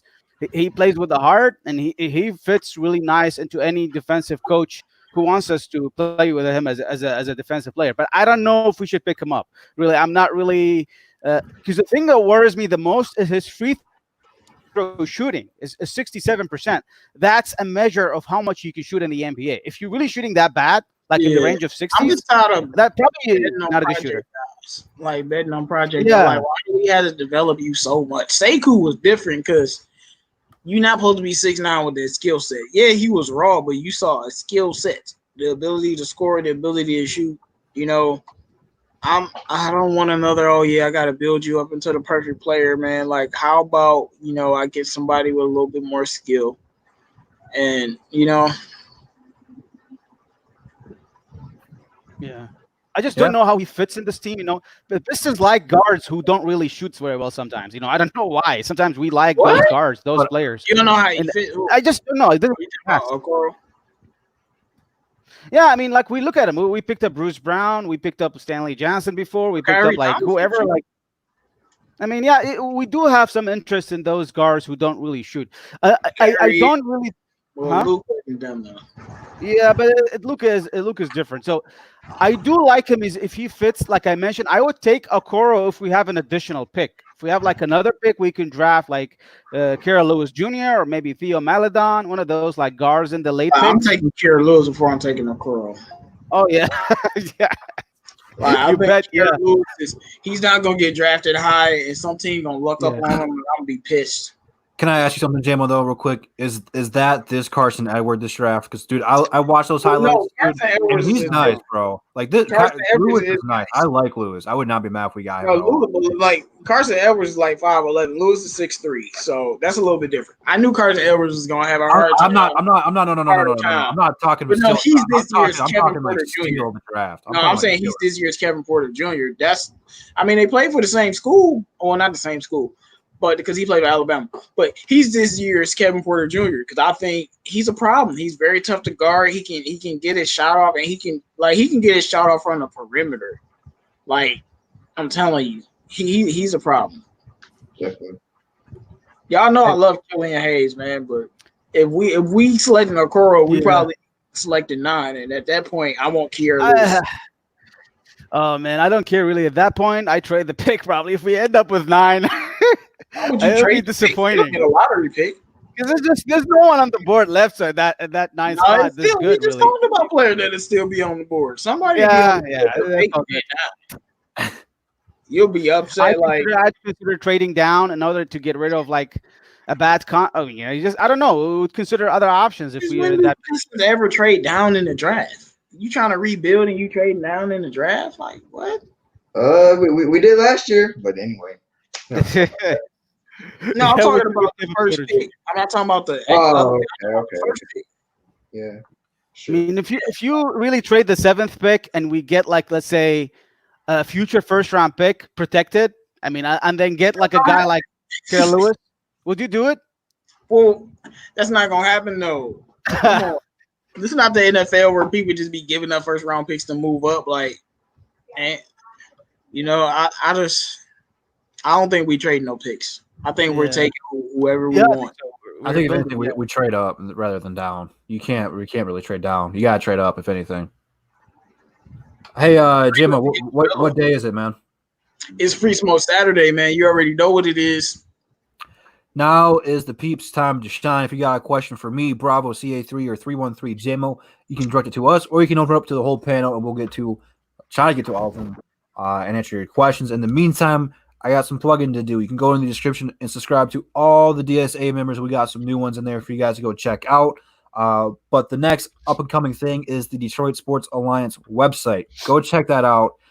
Jim, aka the Detroit Sports Room, formerly known as Lions on the Prowl, has got some big stuff in the works, man. We are working on getting merch made for Detroit Drew, for JMO, for CA3, and all the DSA. There's going to be so much stuff for you guys to choose from. So whether if you're a Pistons fan, hockey fan, or a Lions fan, there's going to be something for you guys in there. It is going to be awesome. Like, I've seen some of the rough drafts. It's going to be nice. It's going to be awesome. So you definitely want to go check out the website. It's got all of our accounts on there, our social medias and stuff on there. All kinds of stuff. It's amazing. Like, it's totally awesome. Highly recommend go checking that out. You can go follow me on Instagram and Twitter. If you want to come on the show, you can hit me up there and let me know, and I'll try to get you guys on the show because we always are open to having guests on the show. Let's start off with this one. Right off the rip from Oliver. It says, if we draft LaMelo Ball, what will a record be and what impact will he have on the team? Jim, I know Melo is your boy. I'm going to throw that one to you. We draft LaMelo Ball. We're going to win 43 games. 7th seed. If we don't draft LaMelo, probably win 37 or a little bit worse, to be honest. But yeah, we draft Melo. We making the playoffs for sure. I think we can win 30, anywhere from 43 to 46. But we get Melo 43. Let's see here. 313 JMO Detroit Drew. For restoring the Pistons, should we change the logo? If so, I say we go back to the Grant Hill War logo, but the non-neon colors. Your thoughts? No, this one's got the bad boy element to it. I think I like this new logo. It's new but retro at the same time. If anything, I would just tweak the jerseys. We've had the same format for the jerseys. I'm not saying get rid of the colors. I'm just saying mix match them. Like the red jerseys, they got potential. Like, I don't like the blue stripe down the middle, but it's got potential, you know. I would just tweak them a little bit, just do something minute to it. I wouldn't change the whole shebang yet, you know. PD says, do you guys think or do y'all think I think he says think the Pistons are underrated, overrated, or rated right? What should they be as a franchise in terms of overall history? CA3, I'm gonna pass the one to you, man. I personally think they're an underrated franchise. I feel like they get a lot of just a lot of bad disrespect, a lot of unwanted criticism like that. Like, it's that stupid criticism. Like, I think a lot of people. I notice like every time when people talk about the '80s generation, people always skip past the Pistons' dominance a lot, and I see that a lot. And a lot of people don't like to talk about the 2004 championship. I noticed that a lot as well, just because we didn't have any notable stars. So yeah, I noticed a lot of times, the Pistons have had some dominant, years, and a lot of times people like to skip over those years. I get that a lot, and so I definitely think they're an underrated franchise, just overall. I would just say kiss the rings. Big Slime Dan says, I'm iffy on LaMelo. What if he's a disturbance in the locker room like AI was? He can't be. Like, he's not AI. Like, he's not proven yet. He's a rookie. Like, yeah, he's part of the Ball family. They got their own TV show. People know LiAngelo and Lonzo and most of all LeVar. But you can't have a bad attitude, or else he's gonna be out the league like LiAngelo. Like, he's got to come in here. Well, yeah, when AI got here, AI was fighting because they benched him. He's like, "How you gonna have an all-star on the bench?" Yeah, but Melo's Australian teammates love him. I mean, he's buying the team, trying to buy the team so they can keep their jobs. Like, he's never been a bad teammate, ever. Dolo, talking about how good of a teammate he was. Dolo Dynamite wants us to predict starting lineup excluding Blake and Rose. Bravo. What was that again? Dolo Dynamite wants to know our starting lineup without Blake or Derrick Rose. Oh. So I'd go with Kristen Wood if we have him next year. Number one at the number 5. Number 4, I'd probably go with Sekou. 3, I hate to say it, Tony Snell. What? Yeah, he's probably playing 3 for all year. So he's on the last year contract. He's making digits. Number 4 is Luke Kennard. Number 5, if you want me to put the point guard, put it to Luke Kennard. Number 1. Sorry, as a point guard. All right, hold up. I wasn't gonna answer that, but I can't have Tony Snell be in that list. Christian Wood, Sekou, Steve Luke Kennard, starting point guard is gonna have to be my boy Bruce. Holy hell! I read about my boy Bruce. Hey, look at Jim warming up on the Bruce Brown bandwagon. Let's I go. couldn't say Kyrie Thomas, so I had to say Bruce. I mean, you have no choice but to put Bruce. It's no choice, bro. Gotta put Bruce in. Bruce and Luke in the backcourt. Svi at a small forward. Sekou power forward. And then Christian Wood, center. Wood and Sekou would kind of be out of position though. Bling B, would you trade Luke and Sviv for a first draft pick? Is it one draft pick? Is it one draft pick for both of them or one apiece though? I think he's saying we give up Luke and Svi and we get a first. I'm not doing it. Nope. Not both of them. I'm gonna tell you what I think. Luke and who it was. What if it's the first overall pick though? What is the first overall pick though? Oh no, that's different. But Luke and Svi put together are worth a lottery pick. I'm not about to give them up. Like the guy that we get, are they gonna be better than Luke and Svi? Their production. No, because Luke can score 20 a night. So, you know what I'm saying? And then Svi can score 15 a night easily. Nah. It would if it's top 3, then of course. But I'm thinking, not both. Maybe one, not both. Hey, if you turned Mihailuk into a first draft pick though, like you flipped him. Like you bought low, you sold high. So I wouldn't. If you gave them Luke, you didn't flip nothing. You gave him Luke. True. You gave him a guy that's a very good player along with Svi. So no, you gave away nothing. Trust me. Imagine if the Lakers or even the Clippers or even the Bucks had Luke. Oh my gosh. I seen something the other day. Someone photoshopped Luke in a Milwaukee Bucks jersey. Ooh, the Bucks had Luke. It'd be a wrap. You see Carl shaking his head like with Giannis, bro. Luke would never be double teamed. Luke would probably be wide open for the first time in his life. Why you think that's a problem, bro? You have Luke Kennard and Chris Middleton like shooting threes. Like that's such a problem right there. It's a wrap. That's what I'm saying. So team, if I was Milwaukee, I might consider something like that. Because you got the defenders to make up for any type of defense you might think you need. Shoot. But I don't think the Pistons would do that. But that would be a good move. Because on these championship rosters, he a piece that can help them. Will Melo be a working process like Lonzo was, meaning he'll get better as the years go by? Absolutely. But I think he's going to have a good rookie year. Like any rookie's going to get better. It's very rare for rookies to come in here and get worse. It happens, but Melo has the potential to be a star. Like his offensive game has the potential to be one of the best in the league. Like his shot's not perfect, but he's going to work on it. And we talked about restoring the Pistons. He's going to restore his shot and change it up and tweak it a little bit. And it's going to be on pop. He's a great passer. He's going to get better defensively. Like, it's going to click. Like, Melo's going to be a good player. Like, LiAngelo's leaving a bad taste in people's mouth. He's better than LiAngelo. Lonzo, he was just over. Like, they were talking about him being magic. And, you can't do that to a player. Like, it's not fair. That's the only thing. Like, Lonzo's not a bad player. Now Lonzo's having a great year. But you can't compare him to Magic. Like, that's not fair. Well, no, I think they more hyped him up like he will be the next LeBron. And I'm like, no, he's Jason Kidd, but he's taller and more athletic. But Melo, Melo's a work in progress because Melo has to change his shot. He has to. It's not going to work. And also, he needs to get a little bit more physical. I think, Lonzo had a really good rookie year, so I think he'll have a good rookie year.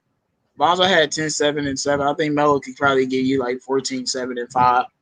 But see, I don't need Melo to be rookie of the year or be the best scorer year one or year two because I'm trying to develop him into a star and I'm trying to use his passion. Like he's a very creative scorer off the dribble, so he'll always have that. Even when his shot isn't going down, he'll always be able to put the ball on the floor and score. But I think he'll be a top 5 rookie as a rookie. But I'm not expecting him I'm not like most of people. If he was like number one overall, he has to be the GOAT. Nope. I need you to give me 14 and 7 assists and I'm fine. That's all I need from him. Because on this team, he's not coming here to save the franchise. Like on this team, he's not the leader. He's not the best player. He's not the second best player. He's just a guy that's gonna fit into his role. So Damone Hardy, I don't know what you're talking about, man, but you probably a Melo hater. But I just think that you have to let Melo slowly grow and build. Because if you want a guy that's like you think gonna be an all-star, or you want the best player year one, you getting Anthony Edwards because year one he probably averaged 18. Because that's what you get. But if you want to build something, you go with LaMelo. Like Obi Toppin will probably do very, very good. Those are the guys that's gonna be in the running for rookie of the year. And maybe even Cole Anthony, because I think Cole Anthony, he can score. Matt says, I think Killian and Halliburton are the most likely players for us to prepare ourselves for. I'm also Killian. I'm the day one Killian hype. So my question to you guys is, would you rather have Killian Hayes or Halliburton? I'm going to pass this one to Bravo. I'm going to go with Killian Hayes. I just like him as a good player. He has a great step back. And a huge thing is he doesn't have that awkward shot that requires transformation to the NBA. Halliburton has a problem with shooting, especially off the dribble. And I don't know if he can shoot it if he's really left alone in the last few seconds. He's not one of the best actually in terms of like shooting ISO game. Killian Hayes is good in that perspective, and he's really also as good as a passer as after. Probably Halliburton is a little bit of maybe a better passer, but I think Killian Hayes averaging nice assists per game. So I'm definitely going with Killian. But the only thing is, people need to be patient with Sekou, and also they need to be patient with Killian. Killian needs some time. I don't think he's ready immediately from day one. He just needs some adjustment to the speed of the NBA. So for me, we need rebuilding, and I think is the good player for us, Killian Hayes. Is anyone going to take Halliburton? No, I hope not. Man. Yeah, no. But I was gonna expand more on the Lonzo and LaMelo comparison. I mean, if you look at Lonzo, like at first I used to hate on Lonzo, but I look back at him now and him before. It was all opportunity thing. Like, and I mean, I think it helped that Lonzo changed his shot for him. That definitely helped. But Lonzo, like his first 2 years, like his opportunities were low, and that's what really impact. I think he would have a way better rookie year if he wasn't with a different coach and a different who had more confidence in him. And as much as we have LeVar Ball, but he was absolutely right when he said that the difference between Lonzo now is just opportunities. And quite frankly, he's on a more talented team around him. When he was first in, I guess it's kind of weird to say because he had the same players, but those players are now better than what they were in LA. I don't think it's the talent though. Luke Wall, I told y'all Luke Wall was a terrible coach and he was destroying Alonzo, and I told y'all he was gonna do the same to De'Aaron Fox. Y'all ain't listening to me. He's just a horrible coach. Like, he's just a nightmare for any player to be coached by that man. The man put Buddy Hield on the bench for Bogdanovic. Did we forget? So Luke Walton is a player destroyer, and Gentry isn't that good of a coach, but at least he let Lonzo, be himself. And plus, when you getting injured, Lonzo played 50 games and then 55 games and like 57 games. When you getting injured, you're not going to be able to improve as a player. A lot of these young guards have injuries. Steph Curry, Kyrie Irving, Jimmy Butler came into the league with injuries. A lot of these guards have injuries. It's just a thing with guards, but the best guards get over it. So, and he's healthy now, so it's a problem. And I think Melo, he's just a little bit more gifted offensively, but Lonzo is just more gifted defensively. So that's why I don't think Melo's going to be a sniper or a great shooter. I think he has to adjust his shot. But he'll come in the league and be able to score off the dribble easier. But Killian Hayes, Halliburton, it's Killian Hayes he's just a way better player than Halliburton. Like it's like everything he can do everything better than Halliburton. Like it's shooting, he can shoot, scoring. It's like he's a better version of Halliburton. You know what I'm saying? Even though they're different kinds of players, so you go Killian all the way. I'd agree. We have been on for almost 2 hours already. This has flown by. I can't believe how fast we are going. So we are going to go ahead and transition into final thoughts. I want to thank all the peeps for coming out to the show, man. We had a great turnout today. You guys were active, had a great conversation. I believe we went live on Twitter. I'm not sure if that connected to it. I have to go back and watch that over there. I think that's where the I saw some Periscope comments. I'm pretty sure that's where it came in from. So definitely cool to see that. But CA3, man, thank you for coming on. What are your final thoughts on today's show? It was nice being on the show, like always. Just talking Pistons and just basketball in general. That's what I love to do for fun. It's nice to get a break from just school all the time. But as you see, I finally have a Motor City jersey for you guys hating on my Hawks jersey last week. To quote LeBron, it's a goddamn time. Yeah, but it was nice talking to you guys. And thanks for the support as always. You gonna be wearing that shirt again next week? I'll probably wear a different Detroit thing. All right. I don't know where the hot cake came from, but everyone was dogging you for that one. I don't get it. I don't. Wilkins jersey, man. I don't know why they hate on It was Dominique, so you cool, bro. Yeah. It's not like you wore a Josh Smith jersey or something, but hey, we'll leave that one alone, man. Bravo, man. Thanks for coming on the show yet again. Came in clutch through the day. What are your final thoughts for the show today? Yeah, good show, guys. It was a good talk and enjoyed my time, definitely. So looking forward for the next week. And let's hope that I think we really so far did a nice job in the off season. We got nice Mensberg, whatever his name is. And I think let's hope that we're going to draft really nice and we get a nice lottery pick. And I'm really like hopeful and also optimistic this year. We're going to end up with nice player. And it's just a matter. I do agree with J-Mo. We have Troy Weaver. He knows how to draft. We got like other guys also. We have Ed Stefanski is nice so far. And this guy also Mensberg. So hopefully that we're going to have a nice draft. And also we're looking forward for the bubble, hopefully by the end of this month.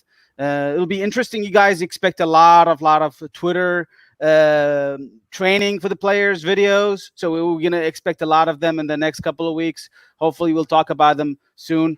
That's it for today. I'll pass the mic to Drew. Thank you again for coming on. 313 J-Mo, man. Make sure you guys subscribe to him because next week we'll be live on his channel for Above the Rim. What do you got for the people for final thoughts today on Free Smoke Saturday? Once again, another Free Smoke Saturday. As y'all know, the NBA is back. I can't lie to y'all. I'm so excited. I can't believe the NBA is finally coming back. It's been gone so long. I'm like, oh, snap. It's coming back in a few weeks. Oh, wow.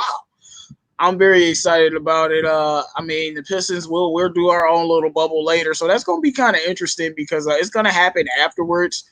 And who knows what we might see. I saw some things that Sekou doing. I'm telling you, Sekou going to do something very disrespectful to somebody.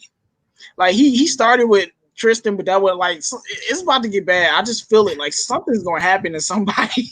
Say who gonna do something, and you just gonna be like, yo, you just gonna shake your head like, yo, he shouldn't have did that to that man. I think he's a very special player. So I am a little surprised about Dante Hall leaving, but it is what it is. We got to make sure that we just make the right draft. I do trust Troy Weaver. And it was a great show, no doubt. Make sure you guys subscribe to the channel if you haven't. Make sure you guys follow PD Sports and go to his channel so you can check out the new hockey show that if you're into that we started out. So I'm just excited about our players, our young guys being healthy. And I do want to see some guys play in that bubble. But the NBA is coming back. And you can be pessimistic or you can consider being realistic, thinking it's going to shut down. But I think it's going to work. And I can't wait for it. Hope so. Absolutely. Matt, man, appreciate you guys for coming out. If you do want to get on the show, all you have to do is hit me up on Instagram and Twitter, and then I'll tell you how you can get on the show. We would love to have some of the peeps come on the show and talk some hoops with us, man. Especially since this whole quarantine stuff it'll just be a great way to introduce the people to the show, get you guys more involved and more engaged. So thank you, Matt, for coming out. Thanks to all the peeps who tuned in today. Just some scheduling stuff for you. Like next week is on JMO's channel. Tuesday and Thursday we have our Detroit Lions show, and then Saturday before Above the Rim, PD and Jim, aka the Detroit Sports Room, have the new and hot, pun intended there, hockey show. The It's awesome. Offside Show. It is a great show. Like they know their hockey, man. It's incredible. Like if you don't know much about hockey and you're really excited to go talk some wings, go talk to those fellas, man. That show was awesome. Definitely proud to have that show a part of the DSA family. And then when the NBA season does come back on my channel, I'm gonna try to go live during most of those games as I can. But a lot of those games will be at 8, and I have to close or I'll have to open the next night. So it might be a little bit difficult, but I'm gonna try to go live because, like JMO said, I miss basketball, man. Like basketball is such a huge part of my life. I miss it, and I can't believe that we are almost back. For the love of God, if Rudy Gobert ruins this thing again, I will go layeth the smacketh down on his Rudy Poo candy ass because I need basketball, but it's been too long. It's been too damn long, man. I need this in my life. So many of you. Make sure you guys stay safe out there, man. The world's crazy. Things were almost back to normal before people screw that up for us as well. Just be safe. Do what you guys think's right. I can't force you to do anything. Definitely thankful for you guys tuning in. Stay safe. Check out the description as Instagram, Twitter, DSA members, DSA website is all in there as well. Make sure you hit that subscribe button and the like button. And I'll see you guys in the next one. And that's the bottom line because Detroit Drew said so. Peace. Peace.